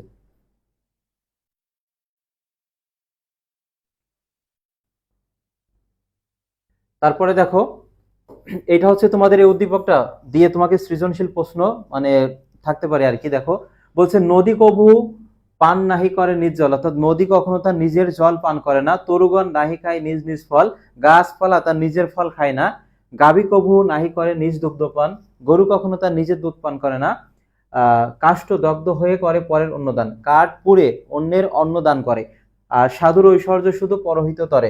অর্থাৎ এই উদ্দীপকটার মূল থিম হচ্ছে কেউই নিজের জন্য মানে মানে পরিশ্রম করে না, মানে কাজ করে না এটা বলছে, বা নিজের ফলের জন্য এত পরিশ্রম কেউ করে না, অন্যকে উপকার করার জন্য বা পরাত্মপরতার জন্য সবাই হচ্ছে পরিশ্রম করে, যেমনটা এখানে রয়েছে। অর্থাৎ পরোপকারী বা হচ্ছে পরাত্মপরতা এখানে ফুটে উঠেছে এই উদ্দীপক থেকে। বলছে উদ্দীপকটি জীবন ও বৃক্ষ প্রবন্ধের কোন দিকটি ইঙ্গিত করে? ত্যাগ, স্বার্থ চিন্তার, অহংকার নাকি ভোগ? অর্থাৎ প্রত্যেকেই ত্যাগ করে দিচ্ছে। যেমন গাছ হচ্ছে গাছপালা, আমরা গাছপালা থেকে কি পাচ্ছি? ফল মূল পাচ্ছি, তারপর হচ্ছে কাঠ পাচ্ছি, ছায়া পাচ্ছি। ঠিক তেমনই ভাবে গরু থেকে আমরা দুধ পাচ্ছি, কাঠ কাঠ থেকে আমরা আসবাব, গাছ থেকে হচ্ছে কাঠ, তারপরে আসবাবপত্র পাচ্ছি। এই যে প্রত্যেকেরই অন্যের জন্য কাজ করে থাকে, ঠিক তেমনই ভাবে বৃক্ষ থেকে মানুষকে শিক্ষা নিতে বলছে যে অপরের কল্যাণে যেন নিয়োজিত থাকতে পারি আমরা। অর্থাৎ এখানে ত্যাগের একটা ইঙ্গিত কিন্তু বহন করছে। তারপর উদ্দীপক ও জীবন ও বৃক্ষ প্রবন্ধের বৈসাদৃশ্য হলো, বৈসাদৃশ্য মানে হচ্ছে অমিল, আর সাদৃশ্য মানে হচ্ছে মিল। কোন কোন দিকে অমিল আছে? পরের অনিষ্ট সাধনে, সেবাদানে নাকি স্বার্থপরতায়? কোনটা হবে? অনিষ্ট মানে ক্ষতি করা, অর্থাৎ উদ্দীপকের সাথে জীবন ও বৃক্ষ প্রবন্ধের অমিল আছে পরের অনিষ্ট সাধনে, এটা ঠিক আছে, এবং স্বার্থপরতায়, এই দুইটা। কিন্তু সেবাদান এটা মানে যদি বলতো সাদৃশ্য আছে কোথায়, তাহলে এটা সেবাদান হতো। যেহেতু এখানে বৈসাদৃশ্য বলেছে, সেক্ষেত্রে অপরের অনিষ্ট সাধনে মানে ক্ষতি সাধনে আর স্বার্থপরতায়, এই দুইটা হবে। 1 ও 3 সঠিক উত্তর। তারপরে দেখো, কনকুয়েস্ট অফ হ্যাপিনেস গ্রন্থের রচয়িতা যে বার্ট্রার্ড রাসেল হলো সুখ গ্রন্থের রচয়িতা। অর্থাৎ এখানে প্রশ্নটা কিছুটা ত্রুটিপূর্ণ আছে অপশনের সাথে, এটা আমরা তোমরা লেখক পরিস্থিতি থেকে দেখবা। মানে এখানে ছিল হচ্ছে এই মানে গ্রন্থটার লেখককে মানে প্রশ্নের উত্তর বলে দেওয়া হয়েছে। বৃক্ষের বেদনা সহজে উপলব্ধি করা যায় কিভাবে? চিন্তা দিয়ে বিচার করলে, চর্মচক্ষু দিয়ে বিচার করলে, অনুভূতি দিয়ে, নাকি গবেষণা দিয়ে বিচার করলে? চর্মচক্ষু মানে এই যে চামড়ার যে চোখ, সেটা দিয়ে বিচার করলে, নাকি অনুভূতি দিয়ে বিচার করলে যে বৃক্ষের যে বেদনা সহজে আমরা বুঝতে সক্ষম হই?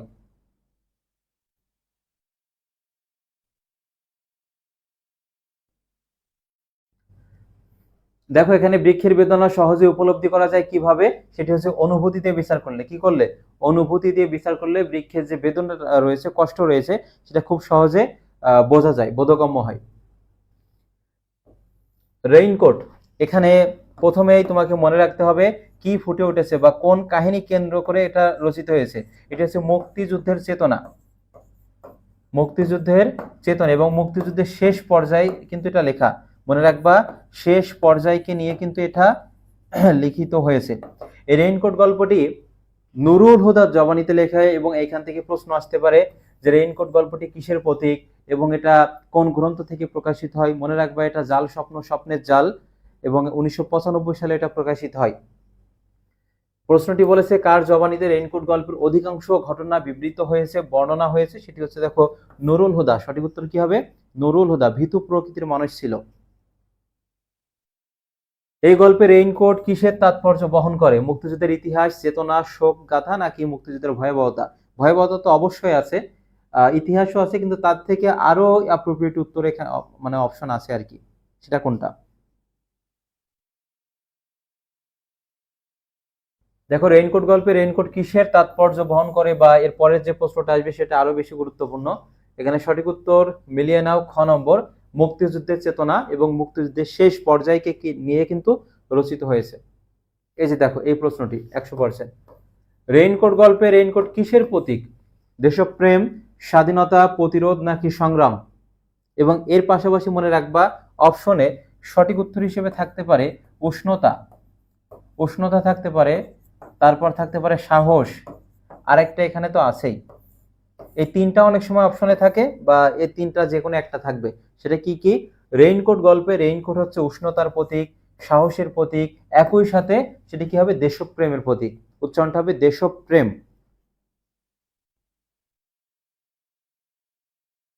69 খ হবে, ক হবে এখানে, স্বাধীনতা না। দোজকের ওম আখতারুজ্জামান ইলিয়াসের কোন ধরনের রচনা?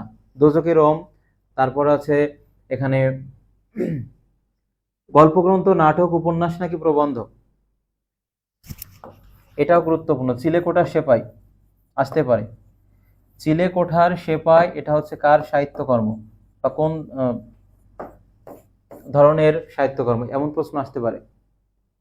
তারপরে জাল স্বপ্ন স্বপ্নের জাল, জাল স্বপ্ন স্বপ্নের জাল এটা হচ্ছে গল্পগ্রন্থ। চিলেকোঠার সেপাই, আর একটা রয়েছে দেখো দোজকের ওম, এগুলো হচ্ছে আখতারুজ্জামান ইলিয়াসের, আর দোজকের ওম এখানে হবে গল্পগ্রন্থের মধ্যে যাবে, গল্পগ্রন্থ। কোনটি আখতারুজ্জামান ইলিয়াস রচিত গ্রন্থ নয়? দেখো প্রশ্নে নয় আছে কিনা এটা ভালোভাবে দেখবা, কারণ নয় না দেখে তুমি উত্তর করে আসবা, পরে পরীক্ষার হল থেকে বের হয়ে বলবা এখানে তো নয় ছিল, আমি তো দেখিনি। এই ধরনের প্রশ্নটা ভালোভাবে দেখবা যে নয় আছে কিনা, কয়েকবার পড়বা প্রশ্নটা। এখানে বলছে যে কোনটি গ্রন্থ নয়? খোয়াবনামা তার গ্রন্থ, দুধে ভাতে উৎপাত এটাও তার গ্রন্থ, চিলেকোঠা সেপাই এটাও গ্রন্থ। এই তিনটা হচ্ছে আখতারুজ্জামান ইলিয়াসের গ্রন্থ, কিন্তু শিউলিমালা এটা কিন্তু তার গ্রন্থ নয়। তাহলে সঠিক উত্তর এখানে হবে ঘ নম্বর। রেইনকোট গল্পটি লেখকের কোন গ্রন্থে সংকলিত হয়েছে, মানে কোন গ্রন্থ থেকে কালেক্ট করা হয়েছে, সংগ্রহ করা হয়েছে? এখানে ব্যাখ্যা লাগবে না, এটা হচ্ছে জাল স্বপ্ন স্বপ্নের জাল, জাল স্বপ্ন স্বপ্নের জাল। রেইনকোট গল্পটি বিধৃত হয়েছে বা এটা বর্ণনা হয়েছে কি? উত্তম পুরুষের জবানিতে, সর্বঙ্গ দৃষ্টিকোণে মানে সব দিকের দৃষ্টিকোণে, আর নুরুল হুদার জবানিতে। এই উত্তম পুরুষ হবে না, কারণ স্বয়ং বক্তাই হচ্ছে উত্তম পুরুষ, যেটা আমরা দেখতে পেয়েছি অপরিচিতা গল্পে, যে অপরিচিতা গল্পে স্বয়ং বক্তাই হচ্ছে উত্তম পুরুষ। এটা এখানে ভুল, কারণ এখানে সঠিক উত্তর হবে সর্বঙ্গ দৃষ্টিকোণ এবং একই সাথে নুরুল হুদার জবানিতে বর্ণিত হয়েছে। 2 ও 3। সাবভার্সিভ অ্যাক্টিভিটিস বলতে কি বোঝানো হয়েছে? শব্দার্থ থেকে নেওয়া হয়েছে। এটা ব্যাপক কার্যক্রম, রাষ্ট্রবিরোধী কার্যক্রম, মানবতা নাকি গণতন্ত্র বিরোধী কার্যক্রম? দেখো সাবভার্সিভ অ্যাক্টিভিটিস বলতে কি বোঝানো হয়েছে, খ নম্বরে আসতে পারে। এটা হচ্ছে রাষ্ট্রবিরোধী, রাষ্ট্রের বিপক্ষে যদি কোনো কথা বলা হয় তখন সেটাকে বলা হয় সাবভার্সিভ অ্যাক্টিভিটিস। সঠিক উত্তর হবে এখানে খ, রাষ্ট্রবিরোধী কার্যক্রম। এই ছিল হচ্ছে আমাদের গদ্য অংশ। এবার হচ্ছে কবিতা অংশ থেকে তোমাদের অনেকেরই সমস্যা, কবিতা অংশের গুরুত্বপূর্ণ এমসিকিউ শুরু করতে যাচ্ছি। প্রথম প্রশ্নটি আমাদের ঋতু বর্ণন, অর্থাৎ যে 6টি ঋতু হয়েছে আমাদের আছে, সেই 6টি ঋতুতে কোন সময় কোন ফুল ফোটে, এবং মূলত এটা ঋতুকে কেন্দ্র করে না, মানে ফুলের কথা বলা হয়েছে এটা না, কিন্তু মানব জীবনের সাথে কিন্তু ওতপ্রোতভাবে জড়িত এই ঋতু বর্ণন কবিতাটি। গ্রীষ্ম, বর্ষা, শরৎ আর হচ্ছে বসন্ত। প্রশ্নটা দেখো, এটা বিগত বছরে অনেকবার এসেছে যে এই কবিতায় প্রথমে কোন ঋতুর বর্ণনা আছে, সেটি হচ্ছে ঋতুর রাজা। যে দেখো সঠিক উত্তর এখানে 75, এটা হচ্ছে বসন্ত, বসন্ত ঋতুর কথা বলা হয়েছে। এই প্রশ্নটা আসবে। বাংলা সাহিত্যের মধ্যযুগের অন্যতম শ্রেষ্ঠ কবিকে? জীবনানন্দ দাশ, নামের বানানটা গুরুত্বপূর্ণ, তাকে রূপসী বাংলার কবি বলা হয়। তিমির হননেরও কবি বলা হয় তাকে। প্রমোদ চৌধুরী, সুকান্ত ভট্টাচার্য, আর একটা রয়েছে আলাওল। মধ্যযুগের কবি, এই প্রশ্নটা আসবেই। বাংলা সাহিত্যের মধ্যযুগের কবি কে ছিলেন?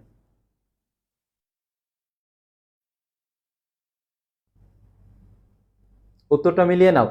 সুকান্ত ভট্টাচার্য, তাকে তো কিশোর কবি বলা হয়, কিশোর কবি। আর এখানে জীবনানন্দ দাশ, সেটা হচ্ছে রূপসী বাংলার কবি বলা হয় তাকে, রূপসী বাংলার কবি। আর প্রমোদ চৌধুরী তার সাহিত্যিক ছদ্মনাম বীরবল, আর এখানে সঠিক উত্তর হবে আলাওল, হবে আলাওল। তারপরের প্রশ্নটি, আলাওল কোন কাব্য রচনা করেন? গীতাঞ্জলি, সেটি তো রবি ঠাকুর রচনা করে, এবং গীতাঞ্জলি এবং সং অফারিংস, তার জন্য তিনি 1913 সালে নোবেল পুরস্কার পান। পুনশ্চ, বিষ্ণুপ্রিয়া, আর একটা রয়েছে পদ্মাবতী। আলাওল তিনি হচ্ছে মধ্যযুগের কবি, এবং তিনি কোনটি রচনা করেন? গুরুত্বপূর্ণ একটি প্রশ্ন, সেটি হচ্ছে পদ্মাবতী রচনা করেন তিনি, আলাওল। ঋতুবর্ণন কবিতায় কুসুমিত, কুসুমিত মানে কুসুম শব্দ অর্থ ফুল, কুসুমিত কিংশুক সঘন বন কি রঙের? নীল, সবুজ, হলুদ নাকি লাল? এই যে কিংশুক যে ফুলটি আছে সেটি অত্যন্ত কি হয়? লাল রঙের হয়ে থাকে। অর্থাৎ এখানে সঠিক উত্তর কি হবে? ঘ, লাল। ওগো তুমি কোথা যাও কোন বিদেশে, তুমি কে? সোনার কবিতা থেকে প্রশ্ন আসবে। তোমাকে প্রথমে জানতে হবে সোনার কবিতা এটা কোন ধরনের কবিতা। তাহলে সেটা হবে রূপক বা জীবন দর্শনাশ্রিত কবিতা। রূপক বা কি? জীবন দর্শনাশ্রিত কবিতা। এই কবিতায় যদি বলা হয় মহাকালের প্রতীক কোনটি, সেটি হচ্ছে দেখো মাঝি। আর এখানে বলছে ওগো তুমি কোথা যাও কোন বিদেশে। এই ওগো হচ্ছে কাউকে ডাকা বা আহ্বান করার জন্য আমরা যেগুলো বলে থাকি, ওগো বলে কাউকে ডাকা হচ্ছে, ওগো। এটা হচ্ছে সম্বোধন করা। আর সম্বোধন পদের পরে কি বসে? কমা বসে। ওগো তুমি কোথা যাও কোন বিদেশে, এখানে তুমি হচ্ছে কৃষক, তরি, মাঝি নাকি কবি?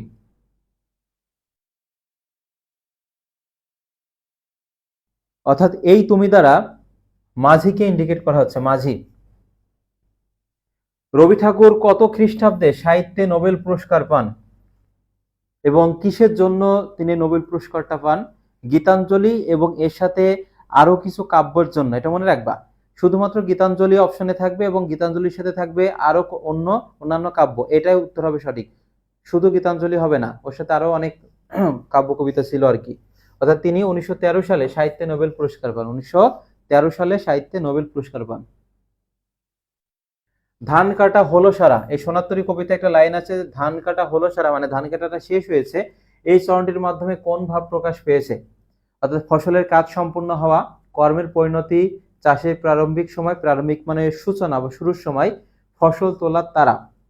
দেখো যেহেতু এটা রূপক বা জীবন দর্শনাশ্রিত কবিতা, সেক্ষেত্রে সহজ যে অর্থটা, সে অর্থটা তোমার কাছে জানতে চাইবে না, মানে এর অন্তর্নিহিত কি অর্থ সেটা তোমার কাছে জানতে চাইবে। সেক্ষেত্রে দেখো এই যে ধান কাটা হলো সারা মানে সোনার কবিতায় নদীর এপার দ্বারা মৃত্যুর পূর্ববর্তী জীবনকে বোঝানো হয়েছে, দুনিয়াবী জীবন। আর নদীর ওই পার দ্বারা মৃত্যুর পরবর্তী জীবন বা হচ্ছে আখিরাতকে বোঝানো হয়েছে। অর্থাৎ এই যে পূর্ববর্তী যে জীবনটা আছে, এই জীবন মানে এই সময় তুমি যেমন কাজ করবে তার ফলটা, কর্মফলটা তুমি পরবর্তীতে ভোগ করবা। ঠিক তেমনই ভাবে রবি ঠাকুর তার যে এত সাহিত্য কর্মগুলো আছে, তাকে মানুষ মনে রাখবে কিনা এমন একটা মানে হতাশা কিন্তু তার মধ্যে কাজ করেছিল। এই কবিতার মধ্যে সেটা ফুটে উঠেছে। অর্থাৎ সঠিক উত্তর হবে তার কর্মের পরিণতি হবে, কর্মের পরিণতি। সোনার কবিতায় মহাকালের প্রতীক কোনটা? 100% এটা সোনার কবিতায় মহাকালের প্রতীক কোনটা। এবং এর পাশাপাশি আসে যে সোনার কবিতায় বাঁকা জল কিসের প্রতীক? বাঁকা জল সেটা মনে রাখবে অনন্ত কাল স্রোত বা প্রতিকূল অবস্থা। অনন্ত কাল স্রোত বা প্রতিকূল অবস্থা, বন্যার সময় প্রতিকূল অবস্থার সৃষ্টি হয়। অনন্ত কাল স্রোত বা কি হবে? প্রতিকূল অবস্থা। ঠিক তেমনি ভাবে প্রশ্ন আসতে পারে সোনার কবিতায় বিদেশ কিসের প্রতীক? বিদেশ সেটা মনে রাখবা চিরাহত শিল্পালোকের প্রতীক। গতবার যশোর বোর্ডে এসেছিল চিরাহত শিল্পালোকের প্রতীক। চিরাহত মানে চিরন্তন, চিরাহত শিল্পালোকের প্রতীক। আর এখানে সোনার কবিতায় মহাকালের প্রতীক, সেটি দেখো মাঝি আছে, নৌকা আছে, নদী, ধান। এই যে ধান আর নদী হবে না, নৌকার মাঝির মধ্যে কোনটা হবে বলো?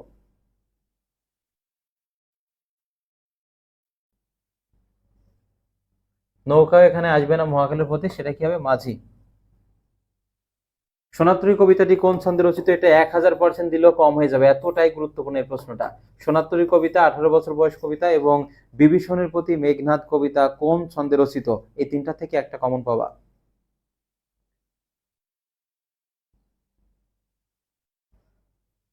বলো এই কবিতাটি কোন ছন্দে রচিত? স্বরবৃত্ত, মাত্রা, অক্ষর নাকি গদ্য ছন্দ?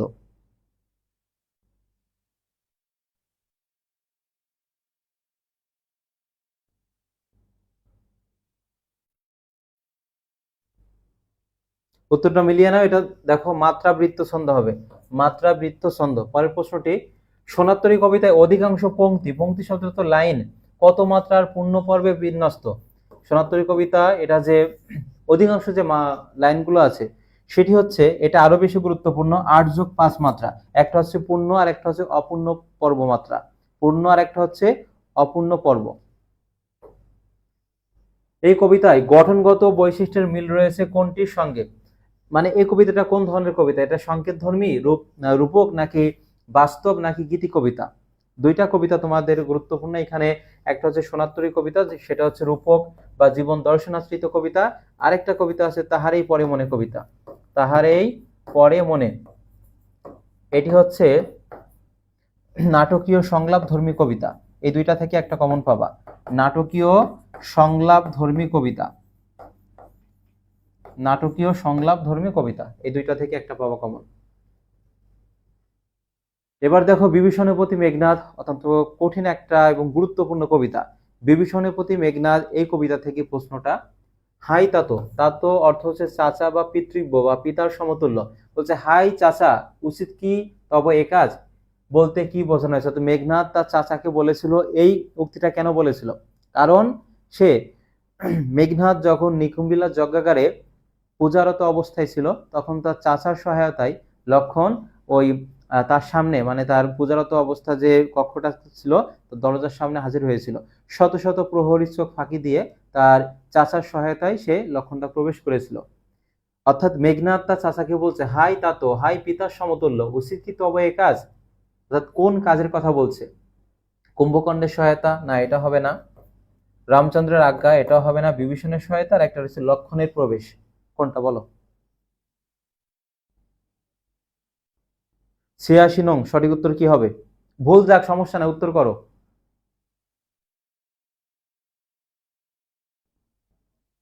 দেখো দুইটাই, যদি লক্ষণের প্রবেশ এটা হচ্ছে না থাকতো তাহলে তুমি বিভীষণের সহায়তা এটা উত্তর করতে পারতে, আর এখানে কি হবে, লক্ষণের প্রবেশে যে সহায়তা করেছে এটা উত্তর। যদি এটা না থাকে তাহলে বিভীষণের সহায়তা এটা উত্তর হিসেবে বেছে নিবা। কারণ বিভীষণ ছিল চাচা আর মেঘনাদ ছিল তার হচ্ছে মানে ভাতিজা ছিল আর কি। তখন মেঘনাদ তার চাচাকে বলছে, তুমি যে লক্ষণকে এখানে প্রবেশ করতে মানে তুমি নিয়ে এসেছো, এটা তোমার উচিত হয়নি।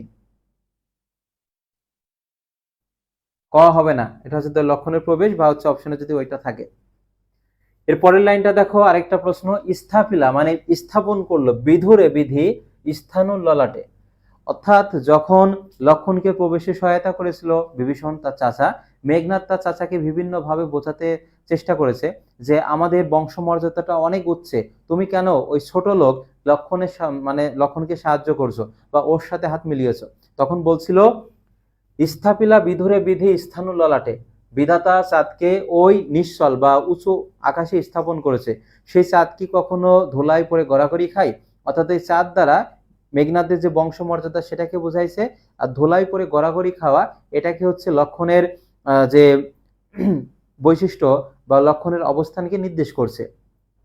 অর্থাৎ এইটার মাধ্যমে মেঘনাদ তার চাচাকে বোঝাতে চেষ্টা করেছে তার চাচা যেন তার দলে আবার ফিরে আসে, লক্ষণের সাথে হাত যতটুকু মিলিয়েছে বা তাকে যত সহায়তা করেছে সেখান থেকে যাতে ফিরে আসে, কিন্তু তার চাচা শেষ পর্যন্ত শোনেনি এগুলো। এখানে প্রশ্নটা বলছে বিধু শব্দটির অর্থ কি? বিধু শব্দের অর্থ হচ্ছে চাঁদ। বিধু শব্দের অর্থ কি? চাঁদ হবে। হ্যাঁ, ফুল সিলেবাস পড়তে হবে। আর ফুল সিলেবাস হোক শর্ট সিলেবাস হোক, বিভীষণের প্রতি মেঘনাদ থেকে প্রশ্ন থাকবেই। মানে এটা এমনই একটা কবিতা, এমন একটা গুরুত্বপূর্ণ কবিতা, সব জায়গায় এখান থেকে প্রশ্ন আসে। বিভীষণের প্রতি মেঘনাদ কবিতা অংশটুকু মেঘনাদবধ কাব্যের কোন স্বর্গ থেকে সংকলিত নেওয়া হয়েছে?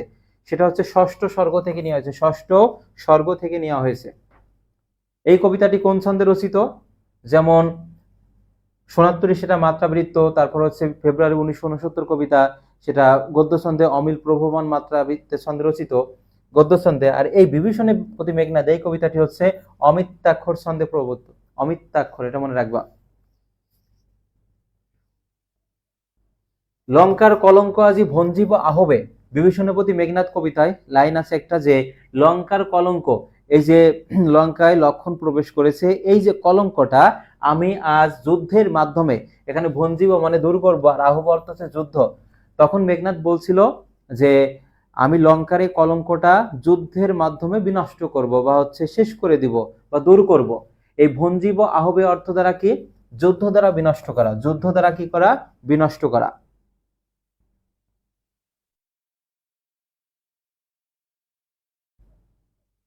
তারপরে দেখো বিভীষণের প্রতি মেঘনাদ কাব্য অংশটুকু মাইকেল মধুসূদন দত্তের কোন কাব্যের অন্তর্গত? এখানে বানান থেকেও প্রশ্ন আসে, এই যে অন্তর্গত উপযুক্ত বানান এখানে কিন্তু রেফ হবে।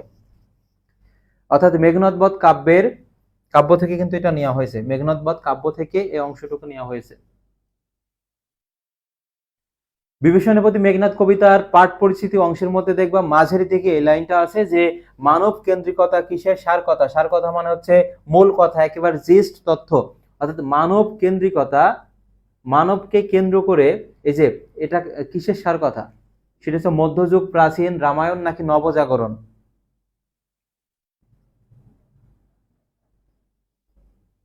অর্থাৎ মানব কেন্দ্রিকতা, এটা দেখো নবজাগরণের সার কথা, নবজাগরণের সার কথা। বিদ্রোহী কবিতা থেকে কয়েকটি গুরুত্বপূর্ণ প্রশ্ন নেওয়া হয়েছে। বিদ্রোহী কবিতা থেকে বিশেষ করে যে শব্দার্থগুলো আছে সেগুলো গুরুত্ব সহকারে পড়তে হবে, এবং যে ছোট লাইন আছে সেগুলো থেকে একবার প্রশ্নটা সেট করবে। যেমন এখানে দেখো কয়েকটি প্রশ্ন। এই কবিতায় কবি কার বুকের ক্রন্দন শ্বাস? বঞ্চিতের, বিধবার, পরশুরামের নাকি ইসরাফিল? ইসরাফিলের সিংহার কথা বলা হয়েছে, পরশুরামের কাঠের কুঠারের কথা বলা হয়েছে, আর বঞ্চিতের, অবমানিতের বেদনার কথা বলা হয়েছে, আর ক্রন্দন শ্বাস হচ্ছে বিধবার বুকের ক্রন্দন শ্বাস। এটা মনে রাখবা, বিধবার বুকের ক্রন্দন শ্বাস।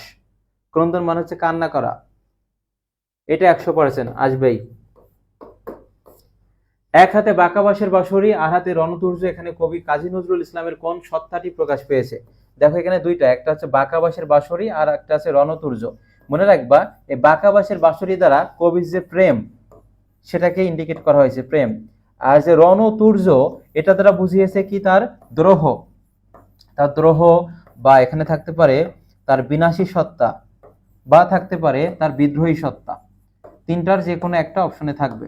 তাহলে দেখো এই যে এক হাতে বাঁকাবাঁশের বাঁশরি আর হাতে রণতুর্য, এই বাঁকাবাঁশের বাঁশরি দ্বারা কবির প্রেমকে বোঝানো হয়েছে, আর রণতুর্য দ্বারা তার দ্রোহ, বিনাশী সত্তা বা বিদ্রোহী সত্তাকে ইন্ডিকেট করা হয়েছে। এটা আসবেই। তাহলে সঠিক উত্তর এখানে কি হবে? প্রেম ও দ্রোহ। বিদ্রোহী কবিতা প্রথম প্রকাশিত হয় কোন পত্রিকায়? যে কোন কবিতা কোন পত্রিকায় প্রকাশিত হয়, এ ধরনের একটা প্রশ্ন থাকে প্রতি বছরই।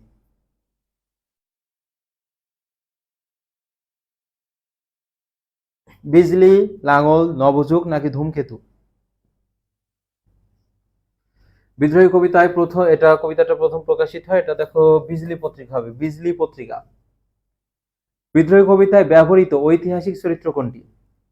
অরফিয়াস, ইসরাফিল, নটরাজ, আরেকটা হচ্ছে চেঙ্গিস। অর্থাৎ দেখো চরিত্র আছে এখানে চারটা, কিন্তু ঐতিহাসিক চরিত্র কোনটা? চেঙ্গিস খানের কথা তোমরা শুনেছো, চেঙ্গিস। অর্থাৎ এখানে সঠিক উত্তর ঘ। বিদ্রোহী কবিতায় কবি নিজেকে কার দণ্ড বলে অভিহিত করেছেন? পরশুরামের কাঠের কুঠারের কথা বলা হয়েছে, ইসরাফিলের সিংহার কথা বলা হয়েছে, পিনাক পানির ত্রিশূলের কথা বলা হয়েছে। যেগুলো বলছে এখান থেকে কিন্তু ব্যাখ্যা থেকেও প্রশ্ন আসবে। আরেকটা এখানে বলছে যে কার দণ্ড, সেক্ষেত্রে দেখো ধর্মরাজের দণ্ডের কথা বলা হয়েছে, ধর্মরাজের দণ্ডের কথা বলা হয়েছে। খ নম্বর। অগ্নিবীণা কাব্যগ্রন্থ, তাহলে অগ্নিবীণা এটা কোন ধরনের সাহিত্যকর্ম? এটা উপন্যাস, নাটক নাকি ছোট গল্প নাকি কাব্য? এটা হচ্ছে কাব্যগ্রন্থ। যেটা কত সালে প্রকাশিত হয়? এটা হচ্ছে 1922 সালে প্রকাশিত হয়। এই অগ্নিবীণা 1922 সালে প্রকাশিত হয়। বিদ্রোহী কবিতায় কবি নিজেকে কার ডমরু ত্রিশূল বলেছেন? ত্রিশূল, ত্রি মানে হচ্ছে তিন। তাহলে দেখো পিনাক পানি অরফিয়াসের বাঁশের বাঁশরির কথা বলছে, অরফিয়াসের বাঁশের বাঁশরির কথা বলছে, ধর্মরাজের দণ্ডের কথা বলছে, পরশুরামের কাঠের কুঠারের কথা বলেছে, আর এখানে দেখো বলছে ত্রিশূল। আর যখনই ত্রিশূলের কথা বলবে তখন সেটা পিনাক পানি, পিনাক পানির ত্রিশূলের কথা বলেছে। বিদ্রোহী কবিতার মূল শিক্ষা কি? মানে এই কবিতাটা পড়ার মধ্য দিয়ে আমরা কোন শিখন ফল বা আমরা কোন মেসেজটা পাই?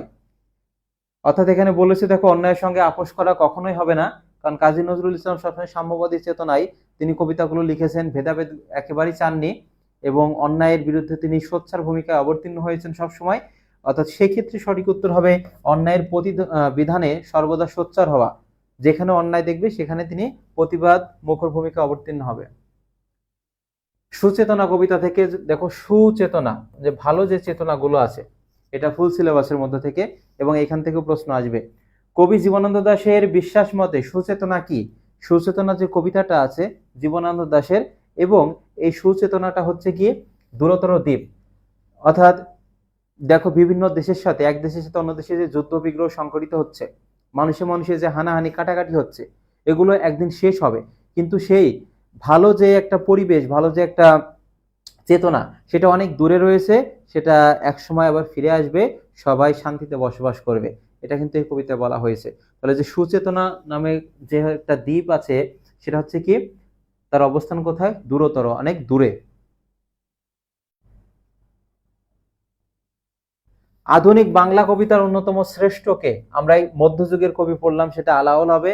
আর আধুনিক বাংলা কবিতার অন্যতম শ্রেষ্ঠ কবি হচ্ছে জীবনানন্দ দাশ, এবং নামের বানানটা দেখো অপশনে তোমার দন্ত স থাকবে, এটা সঠিক উত্তর হবে, তালবস্য হবে।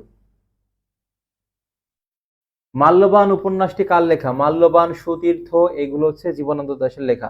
মাল্যবান, সুতীর্থ এগুলো। সুচেতনা কবিতায় দূরতর দ্বীপটি কোথায় অবস্থিত? সকালের নক্ষত্রের কাছে, বিকেলের নক্ষত্রের কাছে, নাকি সন্ধ্যার নক্ষত্রের কাছে? সুচেতনা নামে যে একটা দূরতর দ্বীপ আছে, সেই দ্বীপের অবস্থান হচ্ছে বিকেলের যে নক্ষত্র আছে, যেটা দেখা যায় না কিন্তু আছে, বুঝতে হবে তোমাকে ভালোভাবে। দেখো এখানে বলা হচ্ছে সুচেতনা নামে যে ভালো একটা জিনিস আছে, সেটা কিন্তু আছে কিন্তু দেখা যাচ্ছে না, দৃশ্যমান না। ঠিক তেমনই ভাবে এই যে বিকেলের যে নক্ষত্র, সেটা দেখা যাচ্ছে না কিন্তু তার অবস্থান কিন্তু আছে। অর্থাৎ সঠিক উত্তর এটা মূল বই অনুসারে বিকেলের নক্ষত্রের কাছে। সুচেতনায় কবিতায় কার হাত ধরে পৃথিবীর ক্রমমুক্তি হবে? অর্থাৎ পৃথিবীতে বিভিন্ন দেশের মধ্যে যে নানা রকম আধিপত্য বিস্তার করছে, যুদ্ধ সংঘটিত হচ্ছে, এটা কার হাত ধরে এগুলো থেকে একদিন মুক্তি হবে, মুক্তি লাভ করবে? সেটা দেখো মনীষী, শিক্ষক, বুদ্ধিজীবী, নাকি মুনি ঋষি? অর্থাৎ সঠিক উত্তর দেখো মনীষীদের হাত ধরে, মনীষীদের হাত ধরে। পৃথিবীতে ব্যাপক যুদ্ধ, রক্তপাত ঘটলেও কবির মতে পৃথিবীকে জীবনময় করে রাখে কিভাবে? অনন্ত সূর্যোদয়। কিভাবে? অনন্ত সূর্যোদয়। দেখো অন্ধকার দূর হয় কিভাবে? সূর্য যখন উদয় হয়। ঠিক তেমনি ভাবে এই খারাপ পরিবেশ একদিন ভালো হবে যখন এই সুচেতনা নামক যে বিষয়টা আছে সেটা যখন দৃশ্যমান হবে।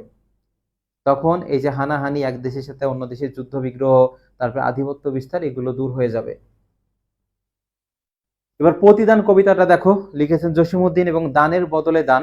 এখানে দুইটা লাইন বেশি গুরুত্বপূর্ণ, দেখবা ছোট যে লাইনগুলো আছে, যে কবি বিষে ভরা বান পেয়ে এর প্রতিদানে কি দিয়েছে? বুক ভরা গান দিয়েছে। অর্থাৎ কবিকে যদি কেউ মানে কাটা দিয়েছে, মানে গোলাপ ফুলের ওই যে উপরে পাপড়িটুকু নিয়ে তাকে যদি কেউ কাটা দিয়েছে, তাকে কবি কি দিয়েছে? ফুল দিয়েছে। এবং কবির ঘর যে ভেঙে দিয়েছেন, কবিতার ঘর বেঁধে দিয়েছেন, কুল বেঁধে দিয়েছেন। এমসিকিউ গুলো দেখো। প্রতিদান কবিতায় কবি কাটা পেয়ে কি দান করেছেন? সঠিক উত্তর এটা কি হবে? ফুল দান করেছে। কবি কাটা পেয়ে কবি ফুল দান করেছে, কিন্তু বর্তমান প্রেক্ষাপটে কিন্তু এটা মানে কল্পনায় করা যায় না।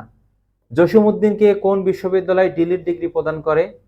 এটা হবে রবীন্দ্র ভারতী বিশ্ববিদ্যালয়। রবীন্দ্র ভারতী বিশ্ববিদ্যালয়। তোমরা মিলিয়ে নাও, অনেকগুলো শেষ করে দিই। প্রতিদান কবিতায় কবি বিষে ভরা বানের প্রতিদানে কি দিয়েছে? অর্থাৎ কবিকে যদি কেউ বিষে ভরা বান, অর্থাৎ কটু কথা যদি কেউ বলেছে, কবিতাকে কি দিয়েছে? বুক ভরা গান দিয়েছে, ভালোবাসা দিয়েছে। প্রতিদান কবিতাটি জসিমউদ্দিনের কোন কাব্যগ্রন্থ থেকে সংকলিত হয়েছে? তাহলে এটা দেখো যে বালুচর যে কাব্যগ্রন্থ আছে সেখান থেকে সংগ্রহ করা হয়েছে বা কালেক্ট করা হয়েছে, বালুচর। এই কবিতার মূল উপজীব্য বা মূল থিম কি বা মূল বিষয় কি? সেটি দেখো স্বার্থহীন পরাত্মপরতা। মানে তোমাকে অন্যকে উপকার করতে হবে, সেটা তোমার স্বার্থ জড়িত যদি থাকে তাহলে সেটা হবে না। অবশ্যই তোমাকে স্বার্থহীন মন মানসিকতার অধিকারী হতে হবে। প্রতিশোধ প্রতিহিংসার পরিবর্তে এক প্রীতিহীন পরিবেশ সৃষ্টির আকাঙ্ক্ষা এখানে ব্যক্ত হয়েছে। প্রতিশোধ প্রতিহিংসার পরিবর্তে এক প্রীতিহীন পরিবেশ সৃষ্টির বা ভালো একটা পরিবেশ সৃষ্টির আকাঙ্ক্ষা এখানে ব্যক্ত হয়েছে। তারপর যে মরে করিল পথের বিভাগে, অর্থাৎ যে আমাকে পথে সন্ন্যাসী করলো, এমন একটা লাইন দিয়ে তোমাকে বলবে পরবর্তী লাইন কি, পরবর্তী পংক্তি কি। তাহলে দেখো বলছে যে মরে করিল পথের বিরাগী, এখানে বিরাগী হবে মানে সন্ন্যাসী। এর পরের লাইনটা কি? পরের লাইনটা মিলিয়ে নাও। পথে পথে আমি ফিরি তার লাগে। দেখো আমি আছে কোথায়, মানে এলোমেলো করে দিয়ে আছে লাইনগুলো। সঠিক উত্তর হবে পথে পথে আমি ফিরি তার লাগি। অর্থাৎ কবিকে যে সন্ন্যাসী করে দিয়েছে তার জন্য কবি পথে পথে ঘুরে বেড়ায়।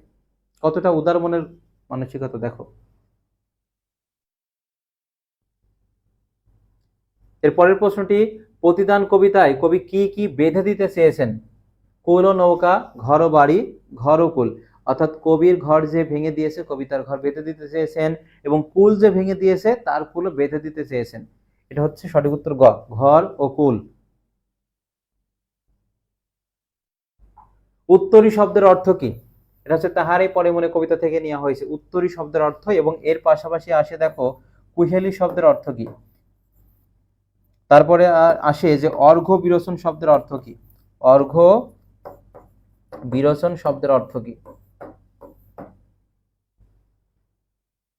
দেখো উত্তরী শব্দের অর্থ হচ্ছে চাদর, কুহেলি শব্দের অর্থ হচ্ছে কুয়াশা, কুহেলি শব্দের অর্থ কুয়াশা, আর একটা হচ্ছে অর্ঘ্য বিরোচন উপহার বা অঞ্জলি রচনা আর কি। তারপর তাহারই পরে মনে কবিতায় কবির কাকে মনে পড়ে, এবং এর পাশাপাশি দেখো এই কবিতাটি হচ্ছে একটা নাটকীয় নাটকীয় সংলাপ ধর্মী কবিতা, কারণ কবি ও কবি ভক্তের মধ্যে কথোপকথন হয়েছে। নাটকীয় বা সংলাপ ধর্মী কবিতা, কবি ও কবি ভক্তের মধ্যে কথোপকথন হয়েছে, এবং এই কবিতাটি 1935 সালে মাসিক মোহাম্মদী পত্রিকায় প্রকাশিত হয়। মাসিক মোহাম্মদী পত্রিকায় প্রকাশিত হয়। এই কবিতায় কবি সুফিয়া কামালের প্রথম স্বামী সৈয়দ নিহাল হোসেন 1932 সালে মারা যায়। এবং এখানে আরেকটা গুরুত্বপূর্ণ তথ্য জানতে হবে, প্রকৃতি ও মানব মনের সম্পর্ক ফুটে উঠেছে এই কবিতায়। প্রকৃতি ও মানব মনের সম্পর্ক ফুটে উঠেছে, কারণ দেখো শীতকালে যেমন গাছ থেকে পাতা ঝরে পড়ে, ঠিক তেমনি ভাবে কবির প্রথম স্বামী কবির কাছ থেকে চলে গিয়েছিল, মানে মারা গিয়েছে, তাহলে গাছ থেকে পাতা ঝরে পড়ছে, কবির কাছ থেকে কবি স্বামী চলে গেছে, তাহলে দেখো প্রকৃতি ও মানব মনে একটা সম্পর্ক কিন্তু এই কবিতায় আছে। আর কবিতায় কবির কাকে মনে পড়ে সেটা দেখো সঠিক উত্তর, যে মাঘের সন্ন্যাসী আছে, মাঘের সন্ন্যাসী। কবিতায় পাথার শব্দের অর্থ কি?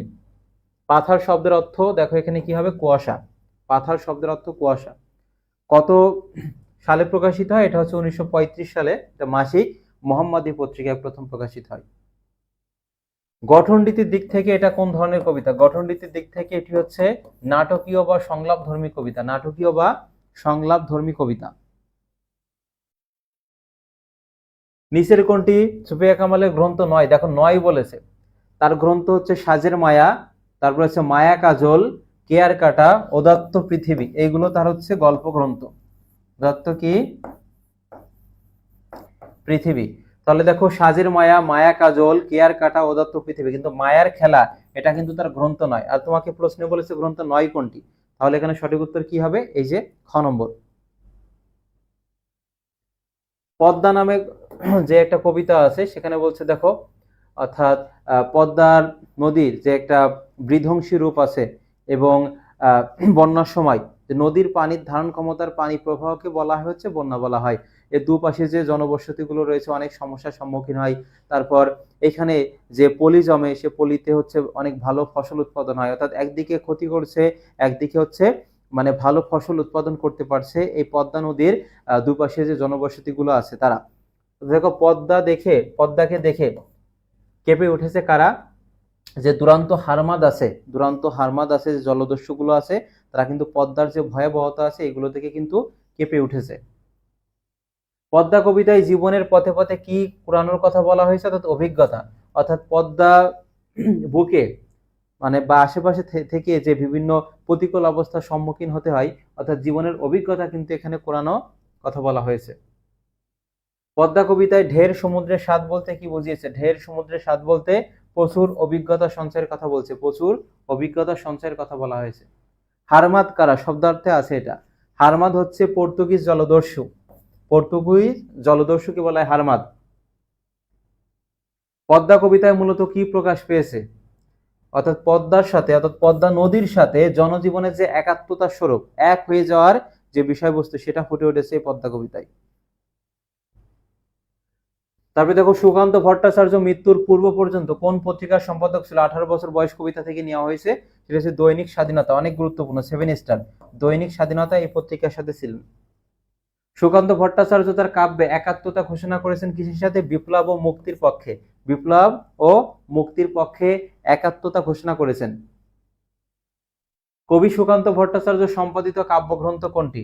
সম্পাদিত কাব্যগ্রন্থ, এটা মনে রাখবা আকাল, সেটা হচ্ছে ফ্যাসিবাদ বিরোধী লেখক শিল্পী সংঘের পক্ষে এটা লেখে, ফ্যাসিবাদ বিরোধী লেখক শিল্পী সংঘের পক্ষে এটা সম্পাদনা করেন। আর এই বাদ বাকিগুলোও কিন্তু তার কাব্য সরাসরি। 18 বছর বয়স বাসে কিসে? সেটা দেখো দুর্যোগে আর ঝড়ে, মানে এই বয়সে কিছু ইতিবাচক দিক আছে, যেমন অদম্য তারুণ্যশক্তি, প্রাণ তীব্র প্রখার, তবে আত্মবিশ্বাসী, এগুলো এই বয়সের ইতিবাচক দিক। আর নেতিবাচক দিক কোনগুলো? ভয়ঙ্কর, আঘাত, বেদনাগ্রস্ত, সর্বনাশের অভিঘাত, এগুলো এই বয়সের নেতিবাচক দিক।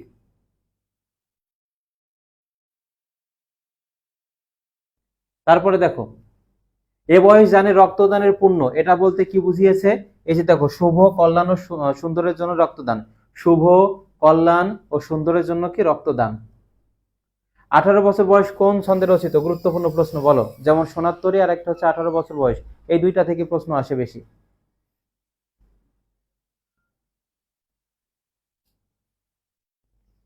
দেখো, 18 বছর বয়স কোন ছন্দে রচিত? এটা হচ্ছে দেখো মাত্রাবৃত্ত ছন্দে রচিত, মাত্রাবৃত্ত ছন্দে রচিত। এ বয়স জানে রক্তদানের পুণ্য, অর্থাৎ এ বয়স জানে রক্তদানের পুণ্য, এটা দ্বারা কি বুঝিয়েছে? অর্থাৎ এ বয়স আত্মত্যাগের মহিমায় ভাস্বর, এ বয়স আত্মত্যাগের মহিমায় কি ভাস্বর। ফেব্রুয়ারি 1969 যে কবিতাটা রয়েছে সেটি হচ্ছে গণজাগরণের কবিতা, এবং এইখান থেকে প্রশ্ন আসে যে ভাষা শহীদ কয়জন?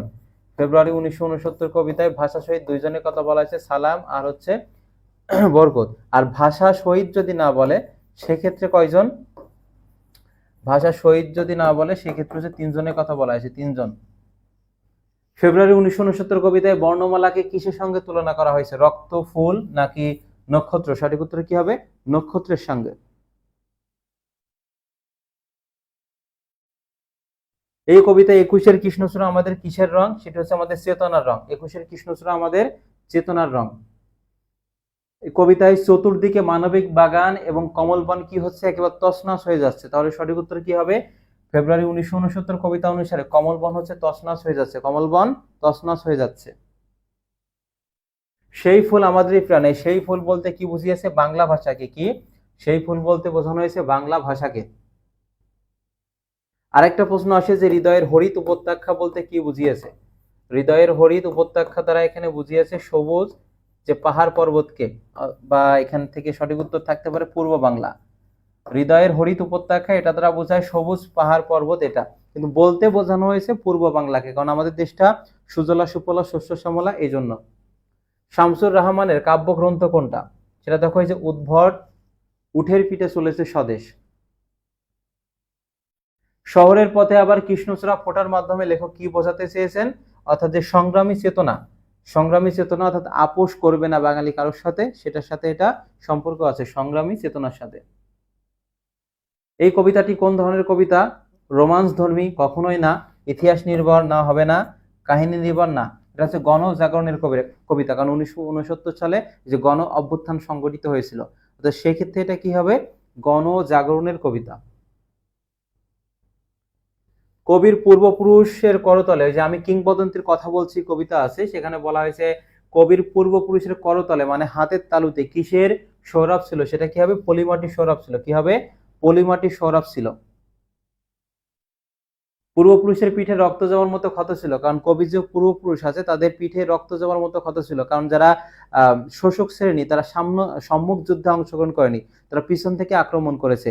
এই যে পিঠে এমন ভাবে আঘাত করেছে যে রক্ত যাওয়ার মতো লাল ক্ষত হয়েছে, অর্থাৎ এটার সাথে সামঞ্জস্যপূর্ণ কি দেখো, কারণ তারা হচ্ছে কৃতদাস ছিল। কিসে ছিল?